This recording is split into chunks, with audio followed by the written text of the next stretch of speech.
All right, welcome to another edition of Bottom of the Bill. We got Jason Hunnicutt here, one of the owners and operators of 1904 Music Hall, Spliffs, and a couple other places around town.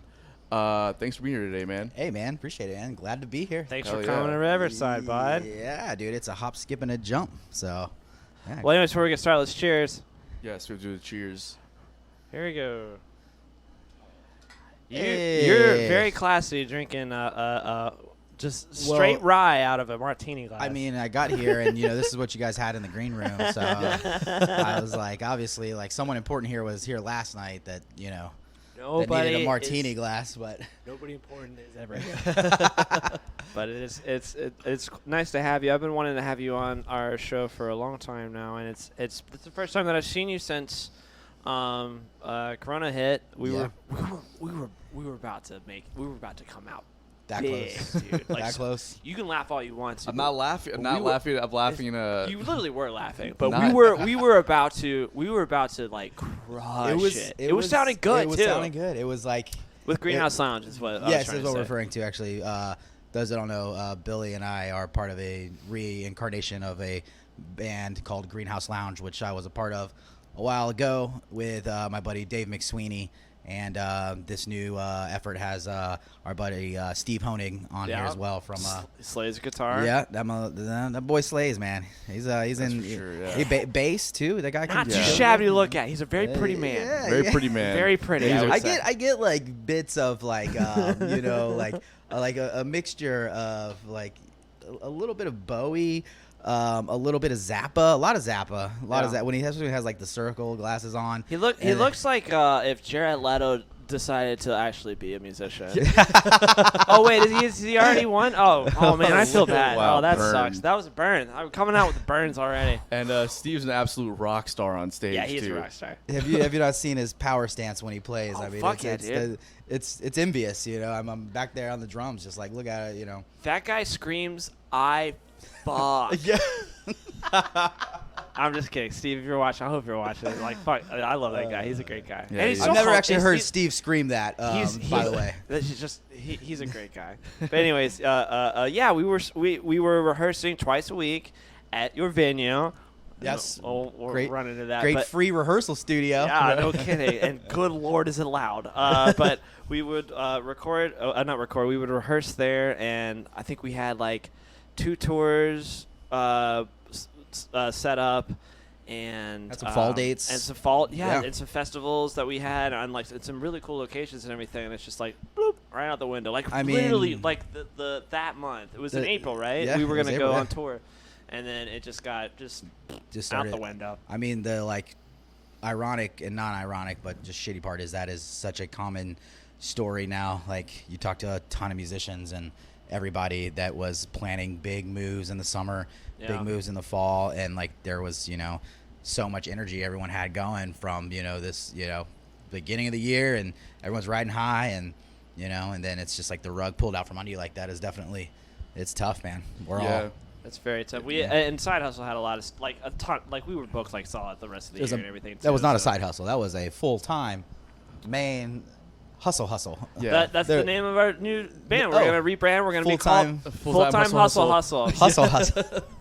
Yeah, we were doing our friend's album release party at the Yep. Asheville Music Hall. That was the last. That was the last big show we Yeah, played. we were supposed to do the Evening Muse in Charlotte for their album release. We were doing like a little tour of the Carolinas with them for the album release party. Which band? Andrew Scotch and Andrew River Scotch Rats. and River Rats. Yeah, Yeah, we were yeah, supposed to they're do great. that and with then we them. were gonna go out west and play with the Quickening in New Orleans and everything like Yep. that, and just Yeah, but we actually had a show. I'm pretty sure with you guys in the books too, with Andrew Scotch and the River Rats Yep. and them Vagabonds. Yep. Because Was we were it doing May or June or something like that. yeah, Yeah. we were doing a Florida leg with them. Greenhouse. No, with Oh, at 1904. yeah, 1904. Yep. Sorry, I'm so confused. He's just such a a Renaissance man. He's got his hand in everything. We do. Yeah. I think that's like part of. I think that what keeps me motivated is I'm never satisfied with one thing. Yeah, you There's do always, everything, man. I'm like I don't know. I don't say jack of all trades, but I just like I try shit. I don't know. I'm like always, hey, like I might, fail into success with something. You never know until you try, Absolutely. So, It's like it's never worth not trying. You never. know what I mean? No, never. I think with anything in life, man, it's definitely like, music, careers, love. Hey, bye. Hey, babe. Just want to say hey to my wife, Heather. He's She's very, watching. very happily married man. But yeah, you just can never stay satisfied, I think, with anything in life, and that just keeps you motivated and going. 100%, man. Yeah. So what got you started playing music or just into music in the first place? Just grew up around music.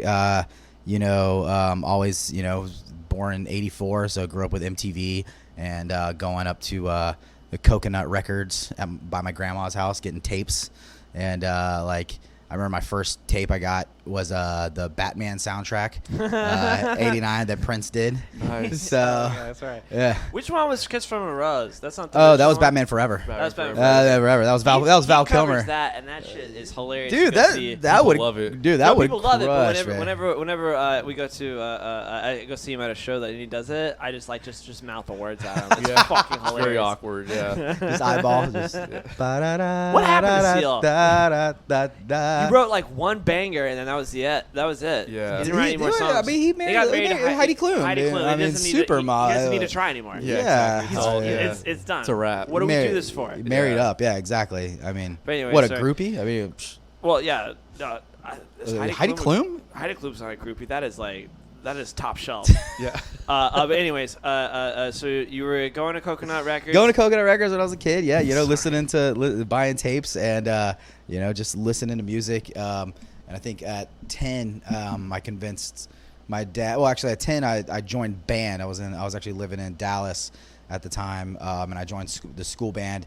And it's like where they go. I didn't know what I wanted to play, so they like bring in all the instruments. And they let all the kids try everything. Of course, it's like pre-COVID. Everybody's mouths are all on the different reeds. I and remember like doing that too. yeah. So like I tried saxophone, couldn't figure out trumpet. Goddamn, I couldn't figure out how to hold my mouth on the the mouthpiece.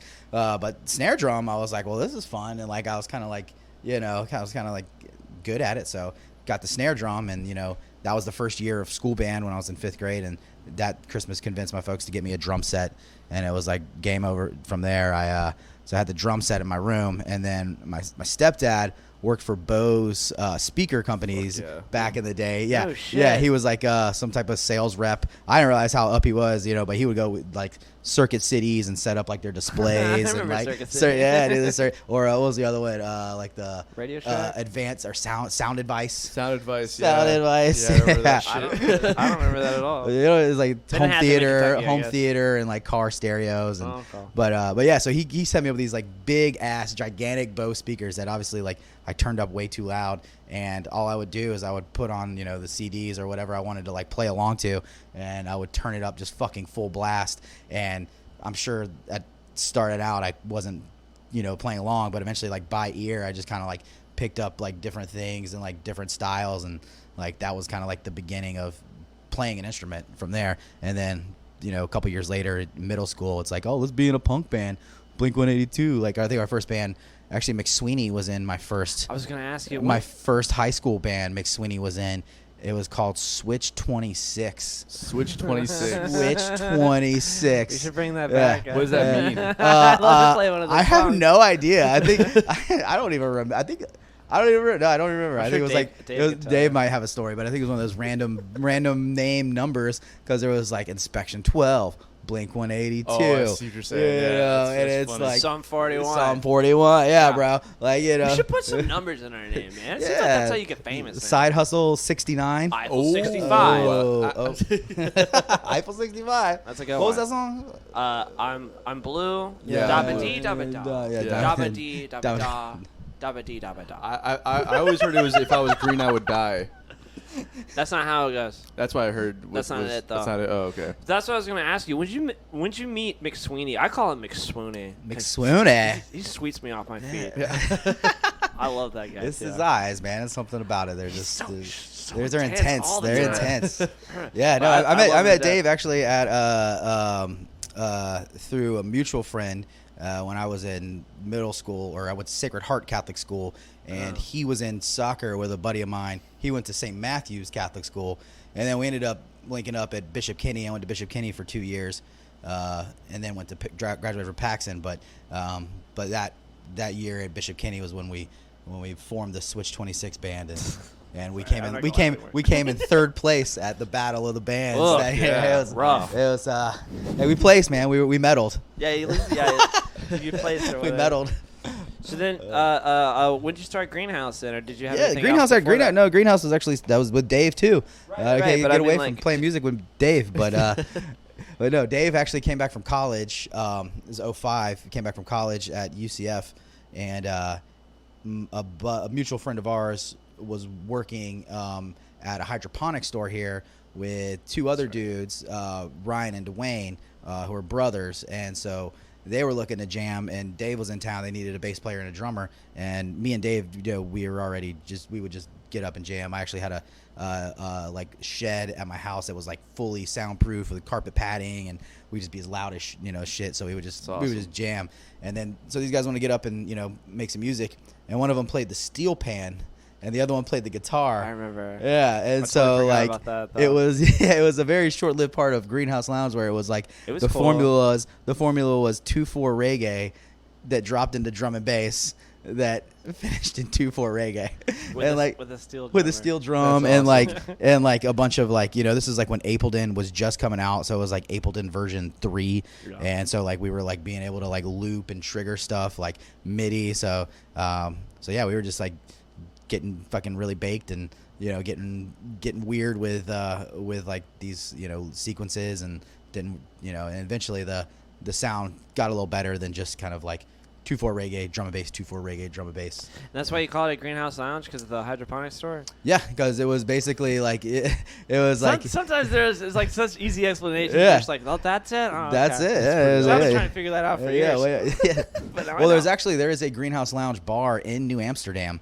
That I'm makes like, sense. Yeah, I'm like, That's damn, what I dude, thought it was. that's like that's epic. Well, it was kind of like I think the first incarnation of the name was Ataraxis. Which, Ataraxis. Yeah, which is Dave came up with that. no, actually, I think Ryan came up with that one. He Okay, was never like mind. on just thesaurus.com kidding, looking at words, and this word meant like like calming sense of like peace and relaxation. You're Ataraxis. You're in a That's a cool state of name. ataraxis. That's a well, dope name. you tell it to someone, no one's gonna remember that. Right. Like that band Atomizer. I don't know. Like, Yeah. so That's a no good one was name, really too. picking up on that name, and that's when like we were like, as every fucking band does, it's like band meeting, name change now. Yeah. What do you want?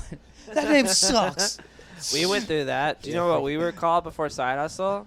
We We what were was it, called. like, We were called the angry band leader. Yeah. It was. Love that. I love my name so much. Let's put it on everything. It was The more of Anton LaPlume Band, Yeah. or was it like Dave Matthews, where it was just Anton LaPlume Band? Depends who he asked, actually.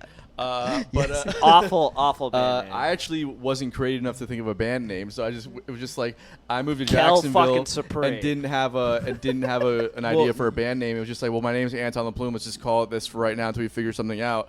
And then it was like You just figured we something never You know what? figured out. something out. As like someone that books the bands, and like if it's a newer band to town, it's a great strategy because like tell me your band Yeah. name and your name, like I got two things to remember. But now it's like Anton LaPlume Band. I go talk to the guy who I'm dealing with. Now I don't got of course it's Anton. Like Right. this is the name of the band. Right. That You know, makes- unless that makes that's sense. not your name, and then that would be awkward. That would be weird. I've always Like- found it super awkward. Like no, my name's Mike. I don't know who Anton is. Well, that's the thing. It's like it's like your alter ego. Like Well, One of these Anton. Well, like when bands name themselves after names, like Leonard Skinner, Humphreys McGee. It's like there's bands like that where they just it's like I thought that was somebody in the band. Or which one's pink? Yeah, yeah. right. Yeah, Who's Pink pink? Right. Well, shit, we were called Lucky Costello. Everybody thought it was an Elvis Costello cover band. I'm like, no, Elvis dude. That's Costello cover We band. got that a lot. That's a good. I'm like, Elvis yes, Costello we cover are. band, though. Come to our show. That's what I would always say. Like, yeah, if you love Elvis Costello, you're gonna love us. Yeah. Just fucking 1 hour of just. Yeah. Yeah. Speaking of name origins, how did Lucky Costello? So we were like obsessed with. I think the first time I saw you guys was at Brandon's house. Was at that New Year's party. no kidding. Yeah. Yeah, That's that's like your deep- second that's a show. deep That cut. was- I've known you for a long time. Yeah. But the way we came up with it, we were obsessed with Gangland and like all the that show that was on A&E for a while, and Lucky Luciano and Frank Costello were like these like mob bosses back in the day, and we were like, Lucky Costello, this sounds dope. That's a pretty great That's name. a good band name. Yeah, it is. It's a good band name. And didn't Jerry wear a fedora a lot? No, he would never wear a fedora. Sorry, Jerry. Adam, but yeah. Adam wore a fedora everywhere and sunglasses. Yeah. That's gangster. It's gangster. He looked like he was a spy. Or a drummer, because drummers do that too. You ever that thing you do? Remember that movie? No. That's No? the 50s, man. I actually watched. It's the 60s. It's actually I believe 60s. 64. I was thinking about this when we were driving back. I watched wanna that. I watch it. watched that movie the other night, like a week ago. I love That Thing You Do? I love that movie. One of my dude. favorite movies I of love all that movie, time, bro. But they made him Tom Hanks makes him wear sunglasses. Shades. Yeah. Shades, bro. We Yep. love shades. That movie was man. And then what's his name? Ian Zahn or Oh no, Zahn. Fuck. he was in Treme on Treme, yep, HBO. yep. That guy can actually. I guess they all learned how to play instruments too. They all Like, did, yeah. Which And is then crazy to think Ethan, about. What's his name? Is the bass player? Doesn't even have a name. Yeah. He doesn't have the credits show him as the bass player. Like He quits the band to Accurate. go hang out with some chick he meets on the road and just like join the Chick, military. maybe. Yeah, join the No, military. join the Yeah, Marines. but Yeah, the other guy marries a playmate in Las Vegas. Yeah, that was Steve Zahn. Steve Zahn, yes. There you go. Yeah. Yeah. I think he won. I think he won that movie. Yeah, I was gonna say I think it worked out for him. I mean, Yeah. Shades got like, Liv Tyler in the end, which is a win. That's a big win. But I that's a forgot lot. Liv That's a lot. Tyler's That's in a that lot. movie, too. That's a lot to deal with. It seems like as far as happiness level. Yeah. But that was it. Everybody else fell away, but then the structure, like the backbone of the band, the fucking drummer. The drummer, yeah. The drummer fucking Yeah, becomes he's a there. studio musician Yeah. in LA. That's right. Yeah. Did you know that Liv Tyler didn't know Lord till of the later Rings? on that Steven Tyler was her dad, and she had a major crush on him growing up and had posters all over her wall. Wow. And found out later on that was actually her dad. What? Wow. Isn't that crazy story? She didn't know that he was her dad? Yeah. Man. Really? It's a pretty wild story, huh? Okay. Yeah. Anyways, fun little facts we were talking Some about. factoids. Tyler All briefly. right, where were we? Brief- Greenhouse briefly. Lounge. Yeah, so 05, did some stuff. It was more of like the reggae incarnation, and then the kind of transformed into a electronic thing when we got Brandon in the band. We became a 5-piece. So I miss him. Yeah, shout out Brandon Wilkinson out in Colorado, doing his thing with his beautiful wife, and I think he's in real estate. Real estate, yeah. My good friend of mine, Terry Greenman, he moved out that way and is still friends with him out there. And Nice. so I have like a I'm tab on Brandon. I'm Once he's sure doing they all everything meet up like at that. the yearly Bisco show, and Brandon's there. Oh my god, he's my favorite. They'll go to Biscuit shows, and he's standing in the crowd with a fucking notebook writing down the set list. That's awesome. I fucking love Brandon. He's the best. I mean, he would literally that one was inverted times Yep. back.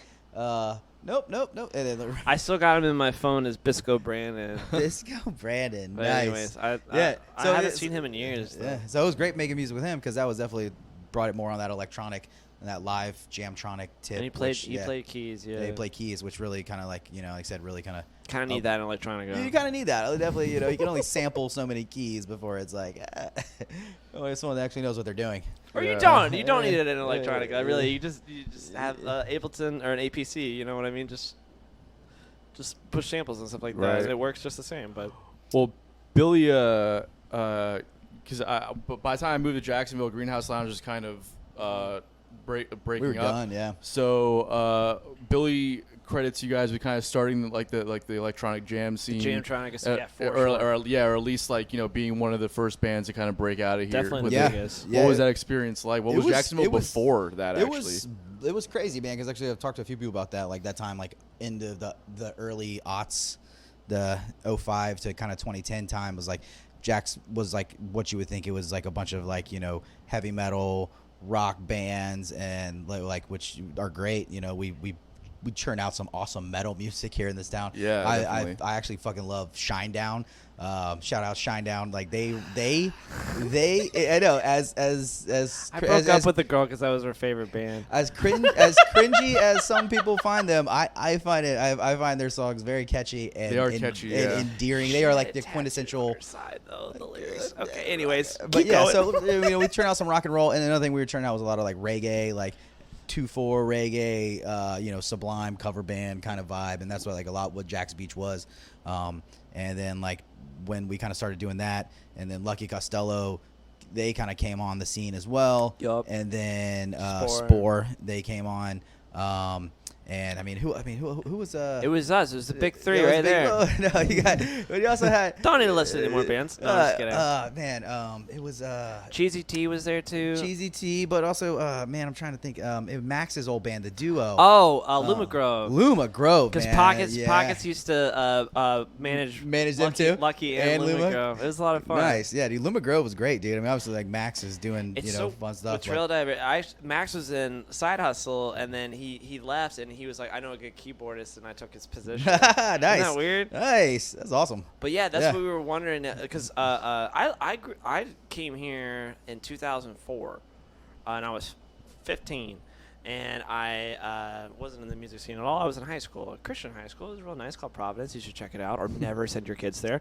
But I would say I was there, and I never really knew about music going on. But then, like right around 18 or 19, that's when like the Jamtronica stuff kind of happened. I know you guys were around first. Well, yeah, it was also kind of coincide too with like the rise of like dubstep. Yeah. And like what Vlad was doing. 2009. Yeah, Vlad was doing over at like TSI with like Yes. Crunchy Sunday. Yeah, that was so the you had best. like this like you had like this kind of like amalgamation of like these like hippie beachy kind of reggae fans, these like new like EDM dubstep fans, and then like kind of your like jam kind of jam festival kind of fans and groups, and everybody started kind of coming together, and like it would as far as like what Jax would start to do too, like because Freebird was open then, and we would kind of like get a lot of these regional bands like Zugma to come through, or like Arch Nemesis, like a lot of these kind of like bands in the southeast. EP3 from Atlanta. Yeah, they were great.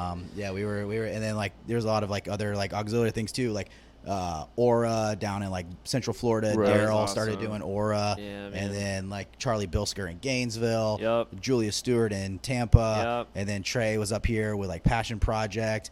So I mean, it was kind of just like a cool, organic, like everybody just kind It of was awesome. Yeah, What yeah. the fuck happened? No, I'm just kidding. Bass Nectar. Yeah. Bass Nectar Fuck you, ruined Bass it. Nectar. Skrillex won 9 Grammys in 1 year. That's pretty wild. Yeah. Isn't it crazy how like just like the ups and downs of like music or whatever, but like that's got to be like the weirdest, like just straight to the top kind of situation. 9 Grammys. Yeah. He definitely put For one dubstep album? on. He definitely put dubstep on the map internationally. You And know what I as, mean? as fast as it came, it fucking left the same way. It's definitely a fad. I don't know. Actually, I would take that back. There is a tried and true. I would call it almost like a backlash to this whole EDM house thing now. Like every DJ now is a fucking house. Yeah. I love house DJs. Me House too. DJs are my fan. My friends love it. But You like Boogie Shade? every single DJ is spinning house music, and there's only so much boots and cats, and you can like keep going. There's never enough. I mean. Yeah, I don't know, but there is a Jason, yeah. backlash of this. They call it broken beat, so it's more stuff like dubstep, jungle, drum and bass, break beats, and it's like there's like just faction. I mean, I'm sure like every genre of music obviously has their subgenres and factions, and like it's funny though that like dubstep is like now a stronghold. Like it's like, hey, if you're in a dubstep, you don't listen to house, Right. Or like There's it's little got like weird You cultures. listen to all the genres. I mean, that's what I love house music. I just call it techno. Yeah, like I it's just listen- techno. We're just Yeah. Nobody listens to techno. We're just listening- I listen to house music and electronic music, and then I'll put on Hank Williams for 2 hours, dude. That's my favorite. Yeah, it's important to listen to everything as a musician. I think it is. I really do think it is. It's have a very wide palette. I think just same thing with the business and booking too, is just having a wide palette of music to showcase and bring through, instead of relying on that same jam crowd come through every single Friday night. Like that just you can't rely on that. Bad model. Yeah. Yeah, Yeah, It's not. you can't be picky if you're a venue owner. You gotta Well, be open. you can though, and there's some venues that do run it like that, and like props to them, and to anyone that has like a defined like style, philosophy, vibe, or whatever you're trying to go for, and that's definitely that's one way, one model to do it. And like some cities you have to do that because there's so much other shit going on. Exactly. You have to dial it in. About to say that. Yeah, Well, that is true. Yeah, you know, If you're working in bigger markets, I would imagine it's much easier to have that kind of philosophy because the market is so big. Yeah, right? everybody has a band. Everybody's playing there. It's like Exactly. it's like overload. Whereas Jacksonville has a great scene, but population-wise, as far as the metropolitan cities go, it's a small market. It is. you It's know? it's definitely a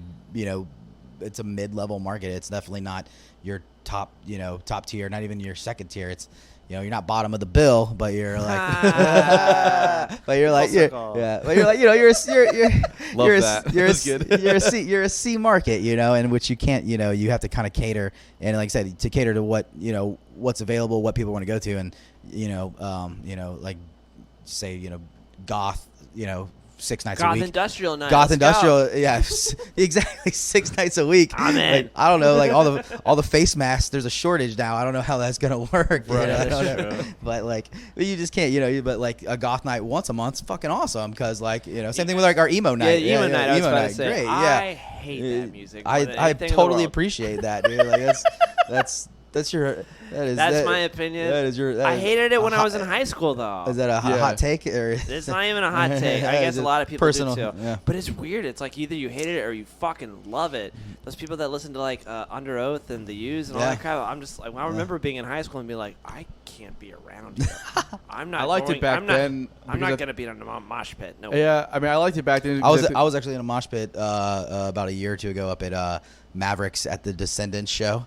Shout out to the that's punk music. Shout out to the Descendants. Yeah, Yeah, Descendants is great. they're amazing. And, like, thankfully, like I was, one of the youngest people in the mosh pit. It was like everyone's like 40 plus. So Well, I'm like, yeah. I got this. Like, but Tim Hall booked it, and he texted me like 5 minutes later. He's like, were you just in a mosh pit? And I was like, yeah, man. He's like, I swear to God, I look down and I just see Jason Hunnicutt's blonde hair just swirling around in this like pit of people. And I was like, yeah, that was me. That's They awesome. played Coffee Mug. That's my jam. Yeah, yeah. That and Black Flag is like the exact same crowd. We had Black Flag actually at 1904 earlier this year. It was Mike Valley was singing. It wasn't no Henry Rollins. offense or anything Yeah. like that. Like obviously that's amazing still, like all the musicians and everything like that, except for Henry Rollins. But like, so much history, just like holy fuck, it's Black Flag. Yeah. Play with Iggy Pop and everything. Like, oh, whatever. So this is actually a good segue because what kind of got you started? What made you want to get involved in running a music venue, owning a music venue? It originally actually started out as a side hustle. Oh, really? Dropping them all day, right dude. I got them all day, y'all. We got a drum set set up over here. We'll give you a rim shot. Oh. No, so it started out as just something that we kind of saw. Myself, 2 other friends, we all had day jobs, and we're all musicians, and in the obviously the music scene in some way or another, or in the bar scene, and particularly for downtown Jacksonville, Springfield as well. Actually, we were looking to open originally in Springfield, where the current 6th and Main Brewing is at. That was actually going to be that was going to be the original 1904. We were actually talking to them about that, started negotiating the lease, and then we stumbled on this place downtown, thankfully. But yeah, so we just wanted to open up a spot, and like we all had 10 grand. That was like the hey, we all chip in 10 grand, and it was DIY from the start. Half the gear was like broken gear from Greenhouse Lounge that wasn't getting used. A lot of stuff like we obviously upcycled a lot of the furniture, and when we opened we had literally like 3 beers. Like it was like Wow. it was like bare bones, but like You did all the construction work. We yourself, did too. a lot of I remember watching all the posters that you put on yeah, Facebook. did a lot of it DIY, man. And then like our landlord was like cool, with us, it's like, hey, as long as you guys pay rent, I don't care what you do in here, like just pay my rent on time. We're like, all right, cool. So like, we just took some, about 3 months to just gut everything, rip it out, and we were doing it on our, nights off. We would get off work 5 o'clock and go there, put a few hours, and demo and stuff, or paint all something. themselves, man. It's Yeah, fucking great. and then we would actually the worst part was, so that the hydroponic store we had across the bridge there over off the beach, we ended up, because we didn't want to put a big roll-off dumpster out front to draw a lot of attention to, the work we were doing. So we would literally fill up about like 5 to 10 trash cans every night and drive them across the bridge to the hydroponics store to the dumpster over there and dump all the construction debris in there just to keep it low key, so that there wasn't like a big construction. That's like some paranoia right there. For sure. Hey, I understand. Though. People break in and steal your tools and everything like that. Oh no, or obviously like the city shows up and you don't have license. What did I say about failing into success? Not regulate it. Well, say it is now. It is now. After the fact, you gotta break a couple rules. You got to do this some. This isn't a gotcha podcast. Hey, yeah, right. But that's essentially what 1904 started out as, just kind of a DIY space. We were kind of like, we needed another venue. Freebird was obviously getting very much booked up, and there really wasn't a lot of other cool spaces in town to see shows. And again, with like the network we kind of developed over the last the previous years of the festivals and the tours and support acts and just the relationships you build. And I was like, hey, we now have all these bands that we know, other promoters in other cities. Let's try to connect all the dots, and it's kind of just how we started. You see it, man. It's grown. Yeah, it has grown a lot. I remember y'all opened up when Freebird was still around. Yep. And I didn't ever feel like it was like you guys were competing with each other, because this city is so big. Yeah, like, exactly. You're 30 miles away from it. Either 30 miles away. You go to the beach, or you're gonna go downtown, but there was nothing downtown before y'all. Yeah, it was pretty desolate. I mean, you got Jackrabbits and San Marco and everything like that, but like literally, like you're in the heart, right off of Main Street Bridge. Right there, yeah, right in the heart. It's been amazing. I love playing there. Every single time I go there, I'm like, I wish I had counted how many times I played it. I mean, that's like the whole idea too of like, is it like the venue? I think. And behind it is like, it's a musician's venue. Yeah. I'm a musician, and like everybody else, when we started, a lot of people that work there are all musicians, or and like for me, like having like a monitor that's broken, that's like unacceptable. Like the little shit like that, like like I would just think about like the times or venues I would play at that are like doing it right or that are doing it wrong, and like, hey, we got to do it right, and then that's just it just kind of like. People remember that, definitely it lasts. It carries through time. I think, you keep it consistent like that. And it's never stopped growing either. Like we opened Spliffs in 2015, the restaurant. Yeah. It just moved Spliffs and then 5 days ago. It moved it. Congratulations on that, by the way. Thanks, man. And remodeled the patio. I remember going to the patio and it was just mulch. Yeah, the patio was. And there was no stage or no awning. There was nothing. I played that for New Year's. I think like the first year. That's right. We put a little box. We built like a wooden box. And that's awesome. It was that's what we played on. Not much of a stage. No, it's great. And Splish wasn't there either. I'll never forget like the first couple like month or two we were open. It was like an art walk or something, and like art walks downtown like were like a big thing, and so like we were kind of like part of it. Like it was like we were like a new venue, and like there was like some like like people that were there very finely dressed. Like out for art walk and like checking out this new, this new nightclub that opened up, and like we were sitting there telling her about it, and then Dwayne, my partner, was telling the woman like, hey, we have a great outdoor space out in the back patio, blah blah blah. This is before we did like anything. This is like it was literally like it was like dirt, it was trash. This is where people parked. There was like I'm sure some needles. There was no fence. It was disgusting, and that's obviously too like the back door, the back sketch area. Everybody just all the hippies would go back there and smoke pot. So like the girl's like, okay, cool, I'm gonna go check out this outdoor. I think he called it an outdoor courtyard is like what he called it. And like she opens it up. There's no lighting. There's no lights at all. I think we had like 2 tiki torches to light up like this whole like so there's no lighting. And like she like, walks around. I guess out there for a minute, and she comes back out there. She comes back in, and Dwayne's like, just like there. It's like, hey, so what'd you think of our courtyard space? Well, she's like, that is a rape alley. like I just looked at her. I was like, what? She's like, I walk back there. There's just a bunch of people standing around smoking pot, and there was a girl squatting, taking a piss in the corner. Yeah. We're gonna leave. we're like, oh, I guess that's not really a outdoor courtyard per se. But that changed, you know. I was gonna say like because I remember playing there like right when it opened and everything like that, and just watching it grow and change and everything like that.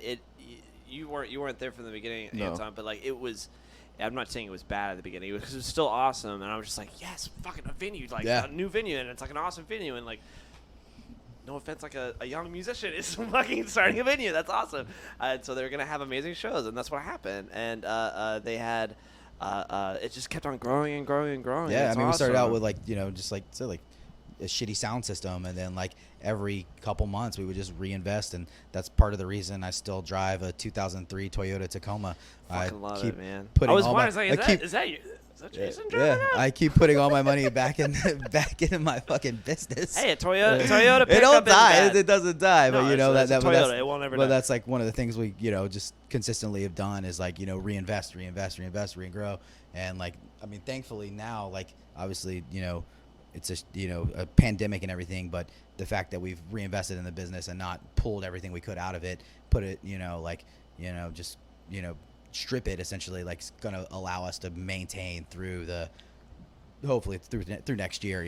That's interesting to me. So I'm not trying to be rude by any means. So you haven't had any shows really? We had one show in June with Dustin Monk. Dustin Monk and the Hustle. And the Hustle, I do know who they are. Yeah, they're actually really good. I don't know. He's he's amazing. He's a great singer. Yeah, great singer, I'm just man. teasing, Amazing singer. He's on The Voice. He actually sat in with us at Monkeys one night. Oh yeah. So he's a good guy. Sean Paffman plays keys with him. I know Sean. Yeah. Sean is a bad motherfucker, dude. Yeah, that guy. You should get over Sean. But I was asking. Well, one show it was them, and that was it. And then we were like, okay, cool, we're back open. It's June. Yeah. And so I started to book July. Yeah. And I was like, all right, cool. Start booking July, and we had like the Thursday, Friday, Saturdays all booked out. Probably about like 15 shows for July, and then at the end of June, they're like, oh, numbers are spiking, bars shut down. No. So we had to cancel all of July and. But that's what I was wondering. Like, even through all these cancellations and stuff, you decided to take over that business, or not business, but that building. That's in right the corner. Next to you. Yeah. Well, yeah. So that's been in the plans for 3 years. Yeah. Okay. I mean, that place has been closed. We actually made an offer to the guy that was in there to even go into business with him, make him a silent partner. Because we were like, we have a cool concept for this. We can fill the space. They weren't using it. They weren't. I can't wait to go. Yeah, dude. I mean, the menu's great. The layout's awesome. Wait, did you change the menu? We added burgers to the menu. So the menu. But you didn't. No, the same menu. We actually brought back some classics. That macaroni and cheese is the best. We brought in some classics. Brought back this bacon, spinach, tomato, grilled cheese. Yeah. We brought that back. And just just get to play. It's a bigger kitchen, bigger. Yeah. It's a huge flat top. So that's why we added the burgers, because we're like, it's like, do we add a fryer? Because we didn't have a fryer at the old Spliffs. Nothing was fried. And it's like we had this tiny little flat top, and it's like, well, we can add another fryer, work with this tiny little flat top, and then we just have a tiny fryer, a tiny flat top, and like a tiny burner situation. So we're like, no, we're just need a gigantic flat top. So it doesn't allow us to, we were talking about doing breakfast maybe too on like Saturday, Sundays, doing like a brunch. Something like that. Wait, man. And it's open now, right? It's open. Yeah. We got open last Thursday. So we're kind of soft reopening. Right over the bridge, bro. We're here for you. And we're up to 130, 137 nights a week. I'll see you soon. And so now the goal is to get Old Spliffs. I was wondering, what are you gonna do with that? That's gonna be Headroom. It's a coffee bar concept. So. What? Yeah. What's a coffee bar? So it's essentially a bar with an espresso machine. Do you drink whiskey in the coffee? You can. So that's going to be kind of the Irish coffee. That's what they call it? That's going to be like the menu. All the house cocktails are going to have some form of coffee in it. That's awesome. So it'll be like cold brew coffee. Like we were doing that already at Spliffs. We had that cold brew on tap, and we were making these things called Duval Speedballs. And it was cold brew coffee with espresso rum from Marlin and Barrel. Fuck, Sounds like that's a the speedball best right fucking there. name I've ever heard. Duval Speedball. It was local coffee, local rum. Hey, That's Album awesome. name? Duval's Duval's Speedball. We're trying to. That sounds like a secret track to me. We've been trying to come up with a band name. Get Aaron on the double bass. Just Duval's Speedball. Yeah, for sure. We're not heavy enough to be called Duval's Speedball. But fucking A, that's a great band. Yeah, that's a name. great band name. Yeah, I love that. Well, that's yeah. awesome, man. So yeah, so it'll be more a coffee vibe, like a little healthier food options too. We're bringing Cassie from Spliffs, our head chef, bring her over there, Cool. and it's gonna be less cheese and carbs, more like panini, salads, wraps, charcuterie boards, tapas. I'm in, coffee. dude. Yeah, Crushing it. Yeah, man. I mean, I did want to ask you one of the businesses that I said that you were that I didn't mention directly because I didn't know what was going on 100% right now with the climate. But Underbelly, you guys invested in that Underbelly as well. is still on the books, so that actually, luckily, our landlord with that is being really cool, and they're kind of working with us on the lease, so we're not on the hook right now for paying rent for something that we can't even really work out of. Right. I mean, we signed this lease under, obviously the pretense we're going to be opening up a live music venue, and right when we start to work on it and get it open, or start the work on it, they say no live music. So they're cool. They're really understandable, and they're actually right now currently putting in a fire sprinkler system in the whole building because part of us going into the space, making it keeping the stage and making it a concert venue that big, I guess they're having to add a sprinkler system. So the Chop House is actually being really cool. There's kind of a shared space, the building next to them. Okay. So their water line, they're letting the sprinkler company tap into that. So it's like a quick process. So the landlord's taking care of all that. And then we're thinking, maybe October, November, we'll be able to have some concerts in there. Hell yeah. Fingers crossed. For sure, Yeah. Fingers crossed. Everybody keeps their masks on and their, tongues out of each other's faces. And, Right. Yeah. So when you first started, when your initial vision with 1904, were you envisioning kind of like taking over that whole strip? No, of, not at all. Not Not at all. downtown, or Kind of like just the kind Monopoly man. That's fucking block right now. Eventually it happens, and like. So what happened with that? Why'd you decide to take that route? A few years ago, kind of like some of the other bars around there started to close, and there was kind of this dip, and like the energy for downtown, 2012, 13, there was this big hype.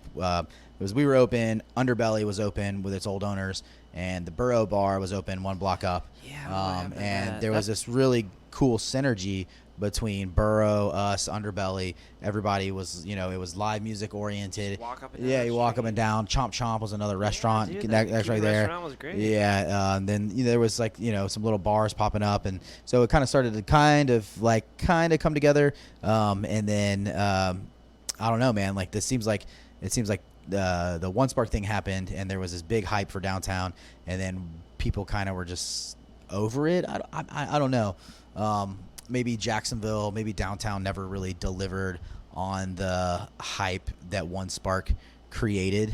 Because were you here? Do you guys live here? You lived here. Yeah, I Did you- remember were One you around? Spark. One Spark. There was I think I got the year I moved here. There was one, and then it just went away after that. Yeah, I moved so here never and that was won. that was probably like the last one they actually did. It was a great idea. That's though. right. And it was Yeah. it was a crowdfunding festival. The whole idea is you have creators that are creating art, music, science, technology, all these things, and it's you come together in the city, and it's a festival where they share their ideas with potential backers, so that you could donate money personally, individually, and there was also a pie that you could vote on, and then each of these It was creators like a could Shark Tank festival. Basically. kind of, cool. yeah. It was And really- it was and there was really a lot of awesome. hype, man. And the first one was amazing. The city had never done anything like that. To see that many hundreds of thousands of people in downtown Jacksonville, walking around, and it was this is fucking San Francisco, or Yeah, I it was crazy, and It was awesome. and I think there was and there's some effort too, obviously, with Shad Khan bought the Jaguars right around then. Yup. And the whole entertainment district. Yup. They're kind of pushing that area. And I find it's more just Jacksonville in general. Jacksonville has never been straight up. It's always It's the bold slow. city of the South. It's basically. bold. It's bold, but it's also slow. It's it's very slow and bold. It's just trick. Just slightly tricks along. And everybody wanted that hype. Everybody wanted that downtown to soar. And I think I think that it was kind of a bust, and people were like, well, no one else was opening up more. You didn't have any more like restaurants or bars. You didn't have that density, that kind of came with like, like with One Spark. You didn't see like those bodies all down there. It was just kind of the normal people work, people leave at 5 o'clock, and then it's done. And it's dead, and then so like I said, and and leases, and business is business. So like rent goes up, and business happens, and so like those other places close, and it was like, well, shit, like. And like everyone was like, oh, nice to be ready for 1904. Like you guys, own the block, and it's like, well, not really if there's nothing else going on. Now people don't come down here for anything else. For other things. So it's like, and that's one of the things too, like just running the venue of being like booking the same shows. Like you need variety. Right. Like variety is the spice of life. So you want options to bar hop, to to venue hop, to see other things. And then so the idea for, like I said, like Underbelly was basically like, well, no one's going to compete with us. We should compete with ourselves, because competition drives innovation and growth. So that's, you convinced me of it, because we were talking about it at Greenhouse Lounge rehearsal one time, where I was like, why? What? So you're going to have two bands playing at the same time? Aren't you worried that nobody's going to come to your venue? And you said, they're both my venue. Yeah. And I was like, fuck yeah, he knows what he's doing. So so exactly. So that's the idea. Monopoly. It's like, like, hey, or like it'd be like the idea you say like a Burger King and a McDonald's across the street, but they're franchises, and you don't know that, like, Harry McFatbucks owns both of them. That's like, so true. I never thought about that, because they're franchises. Yeah. Yeah. So like it's like, but you have to have that competition. You have to have that complementary, kind of spaces. You like, so that's the idea of having a gastropub, a music venue, a coffee shop, another music venue with like a different vibe. So these other things kind of all complement and will hopefully come together. I know like Ruby Beach is moving downtown. I don't know if you guys saw that. I didn't see that. No. I didn't know yeah. that Ruby all. Beach has taken over the old letter shop building on Forsyth. Good. Yeah. That space at the beach. Zeta or whatever. I know that I'm convinced that location is doomed. Because we used to play at Zeta. I played at Ruby Beach, and the Ruby Beach had a very cool vibe, and I was like, there's no reason why this place should not be taken off. And it was like, it has to be the location, man. So I think downtown might be a good spot for them. I think so. I mean, their beer's good. Yeah, beer was great, and they had good food, and the vibe was always cool. That Jack's Beach area is tough though, because like, again, not a lot of parking, right? Particularly in that spot. Not a lot of walk-by traffic. And you got Lynch's, man. Lynch's has a stronghold in that hole, which is, I love Lynch's. It's a great spot. But it's just like, people, that's where they go. Well, like if you're not on First Street, they were like, again, 2-3 blocks up, if you're not on First Street on that main strip, you probably are missing half the foot traffic that you could be walking by, Exactly. And, yeah, and there's no talent too. I mean, just, I mean, the beer industry is hard, dude. The brewing industry is like, I mean, especially like microbrewing, it's so expensive and it's so cutthroat, and there's so little margins. It's like your money is in the volume. So unless you like get like a big hype and a big push to where like your beer's everywhere, making money just in your tap room, it's just like running any other restaurant. Even though you're making the beer, you technically have to sell it to yourself. You actually have to give it to a third-party distributor that then you buy back from. That's what. Shout out to Wicked Barley Brewery, by the way, over in Mandarin. Phil, what up, Phil? Jen Redmond, one of the managers there as well. She's a very good friend of ours and has helped us out a lot in a lot of ways. But I was talking to her about it. She was saying the same exact thing. She was like, it's very difficult to distribute beer at this level, because it ends up just being more expensive for us. Yeah, yeah, absolutely. Yeah. If you start making beer, like 1904 beer, I will lose my mind. Microbrewery. You got so many different businesses. I know, and like that's the you're one you probably. don't have. I know, Do you're probably like the 100th person that's like said. Oh, really? Like, damn it! I thought it was why don't you go? That's why like everyone's like, are you gonna open a brewery? Why don't you open a brewery? Open up a fucking brewery. I'll be as much there every day. as much as I love beer, I have tried home brewing. Yeah. I'm not good at it, unfortunately, and I totally respect the like art and craft of like brewing. But then again, someone was like, "Well, no, you don't have to brew. You hire a brewmaster." Right. Yeah, and I'm like, "Oh yeah, that's right. Oh yeah, it's a business." You pay a fat salary to do it. It's expensive business. Sounds like. You opened up 1904. What, in 2012, 2013, 2011. 2011. Yeah. Okay, it's been 9 years. You got like fucking 5 businesses. Take a break, dude. I know. There's no break, man. There is no break, dude. I mean, actually, you know, I'm hoping to take a break here. Even during Corona, he opens up a restaurant. Yeah. This guy, he's unstoppable.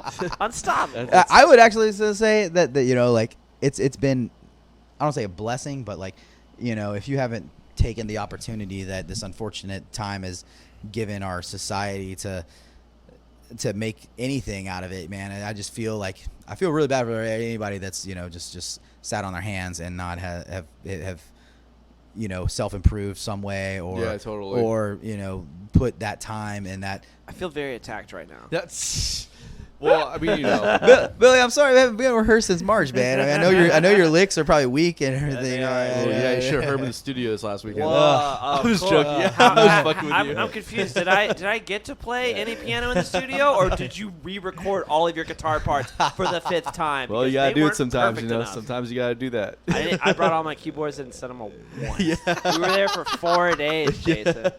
All we did was guitar and vocals. I know, dude. I know. Actually, I don't know because usually I track drums and I'm out. Yeah, exactly. Being a Deuces. drummer in the studio is the best. You fucking are there for 2 days. You're like, if you don't like it, you gotta play to it. Yeah, exactly. I'm not coming back. Yeah, what are you for gonna sure. re-record the whole song? Yeah. I'm done. Punch me in. You can't punch in, Joe. So I wanted to ask you a little bit about your experience in promoting and booking shows through 1904, and has Thanks, man. Oh, can you grab me one too, Bill?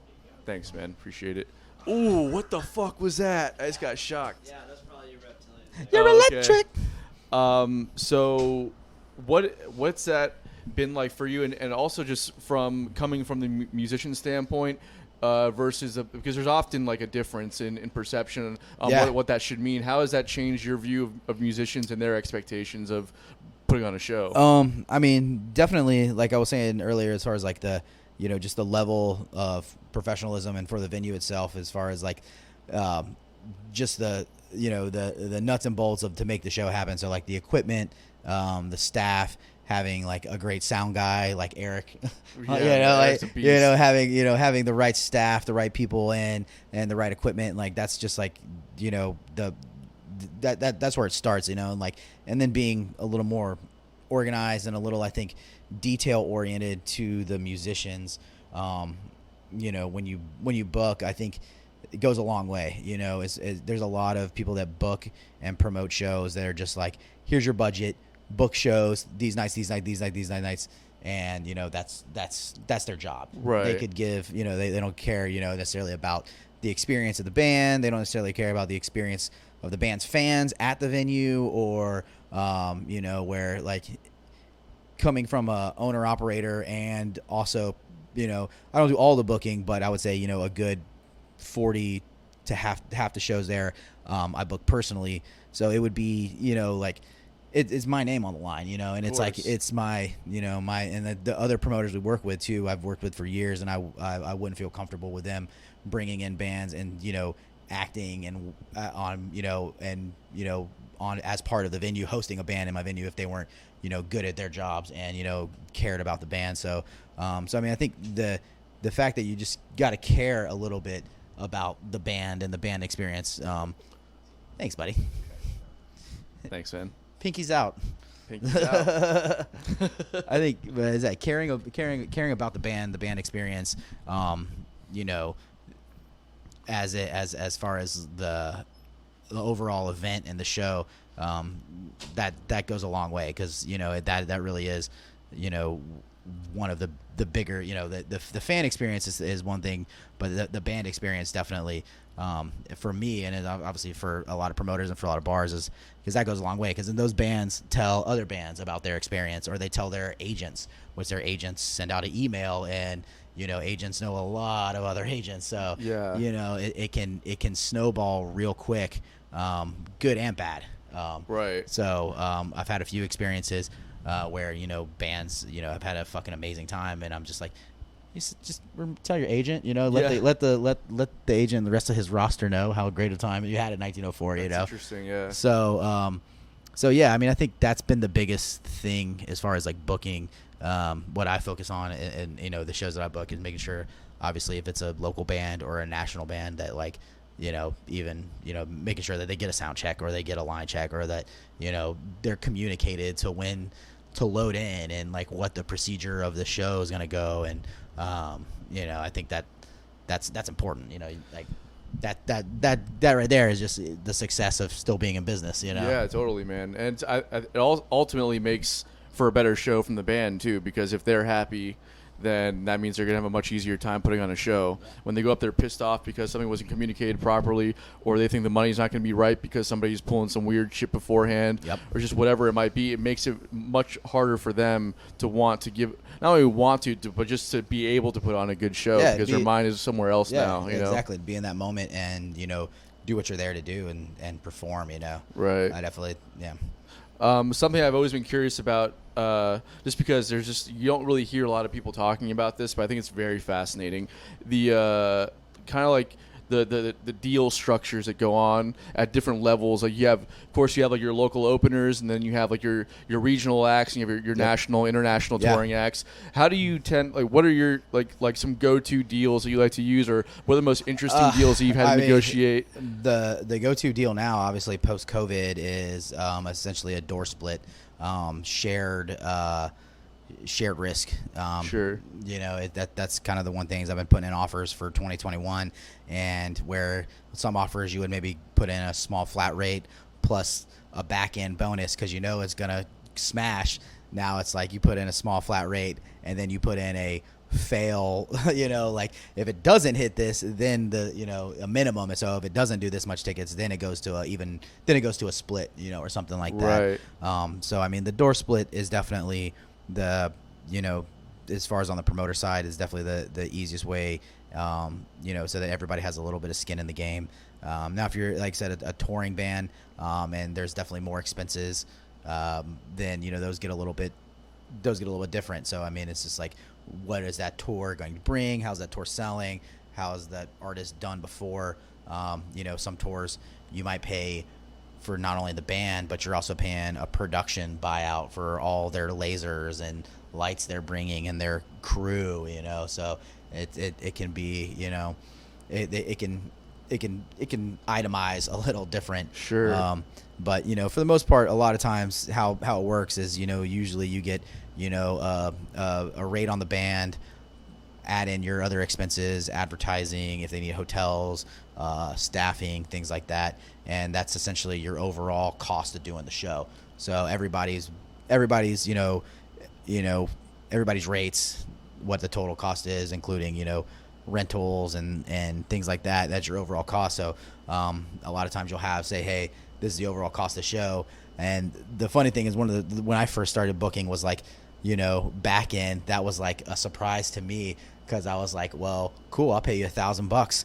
And I forgot who we were booking, but they want to know about back end, and I'm like, well, what do you mean? Like, after the show meets these expenses, aren't we going to get a percentage? I'm like, no, that's my money. They're like, no, that's our money. We're the artists. And it took a minute to think about it. I'm like, yeah, I guess that, technically that makes sense. And essentially that is a door deal. That's what it is. It's a door deal after expenses are met. So what's back end? Back end is, so say, I just like, figured it out. yeah. No, So I understand that, but for people that don't understand, for people that don't know, people don't know. So back end would be like something. So like, the cost of a band is $500, and the cost of the crew, a sound guy, security, and your Facebook ad is another $500. So the total cost of your show would be $1,000.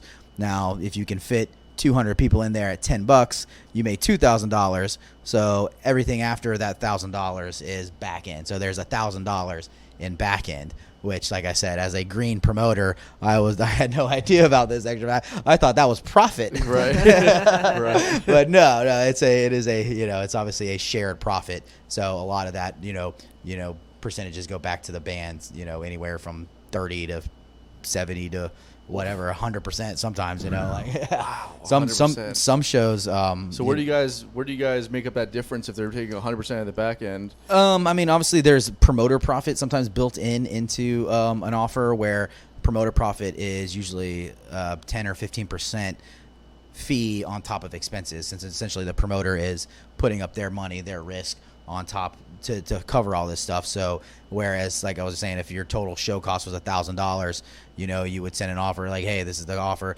On top of this $1,000, there's promoter profit 15%. So $150 is promoter profit. So then that back end is essentially starting at $1,150, not at $1,000. I see. Yeah. So that's how a promoter would then build in their fee into the deal, and then everything else on top of that at the back end would get split up between the band and the promoter or the agent. So Awesome. you sound like did you learn all this stuff while being a venue owner, or did you know it before? Yeah. I definitely have sent out a few emails where I look like an asshole. Yeah. I was just wondering, 'cause it's like, on the I never Yeah. really thought of it like that either, at least the business end of it. So I was wondering, it's like, yeah, so I imagine, no offense, that you didn't either. And then you started a venue, like, yeah, people just play here, and I don't need to worry. Yeah, I'm gonna give you $500, right? Like, yeah, it's what's $500, Yeah. catch you later. Yeah.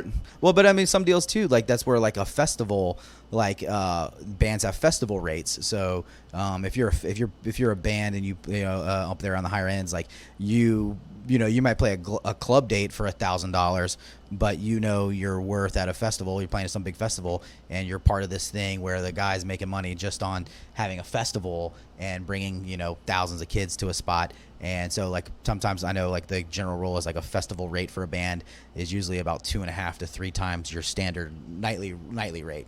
Because I've inquired about doing festivals. That is the one thing I've never really put together. I mean, I've thought about it. Not yet. Not yet. I've done some big events, some day-long events, but I'll come to Honeyfest. Honeyfest, I like that. We can have it Tupelo, have it on the down on the Yeah, I'll come to Tupelo, Mississippi, and go to Honeyfest.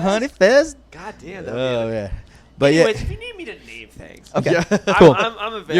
You're available. I'm also your keyboardist in the band, but creative. you need me to name songs, name things, whatever. That's amazing, though.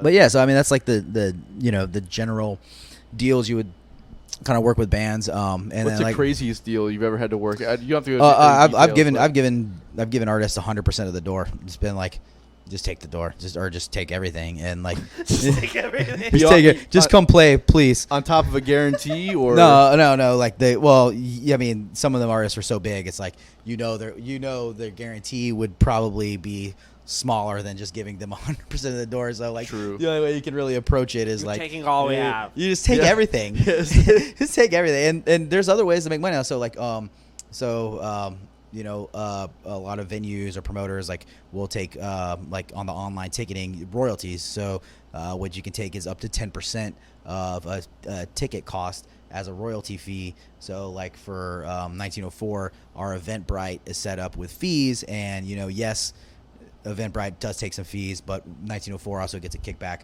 on some fees, which sometimes can be anywhere from 5 to 10% of the ticket cost. So if it's a $10 ticket, it could be a 50-cent kickback on top. So if you see like you buy a $10 ticket and then you're like, oh, Eventbrite charged me $2.50 in fees, well, 1904 gets 50 cents of that $2.50, and then like not for 1904 is not really a big deal, but for like a bigger promoter like that's making $1 or $2 on a 10,000 seat Coliseum, it's like I'm making all my money on the ticket fees, like, and then like a lot of times too, like those aren't even negotiated with with the artist or whatever. It would just be that's just a fee that the promoter or the venue has just in general on top. right? Well, it seems like it has little to do with the artist, anyways. That's Yeah. being taken out already. Exactly. Yeah. It's being put on top of the negotiated Right. fee.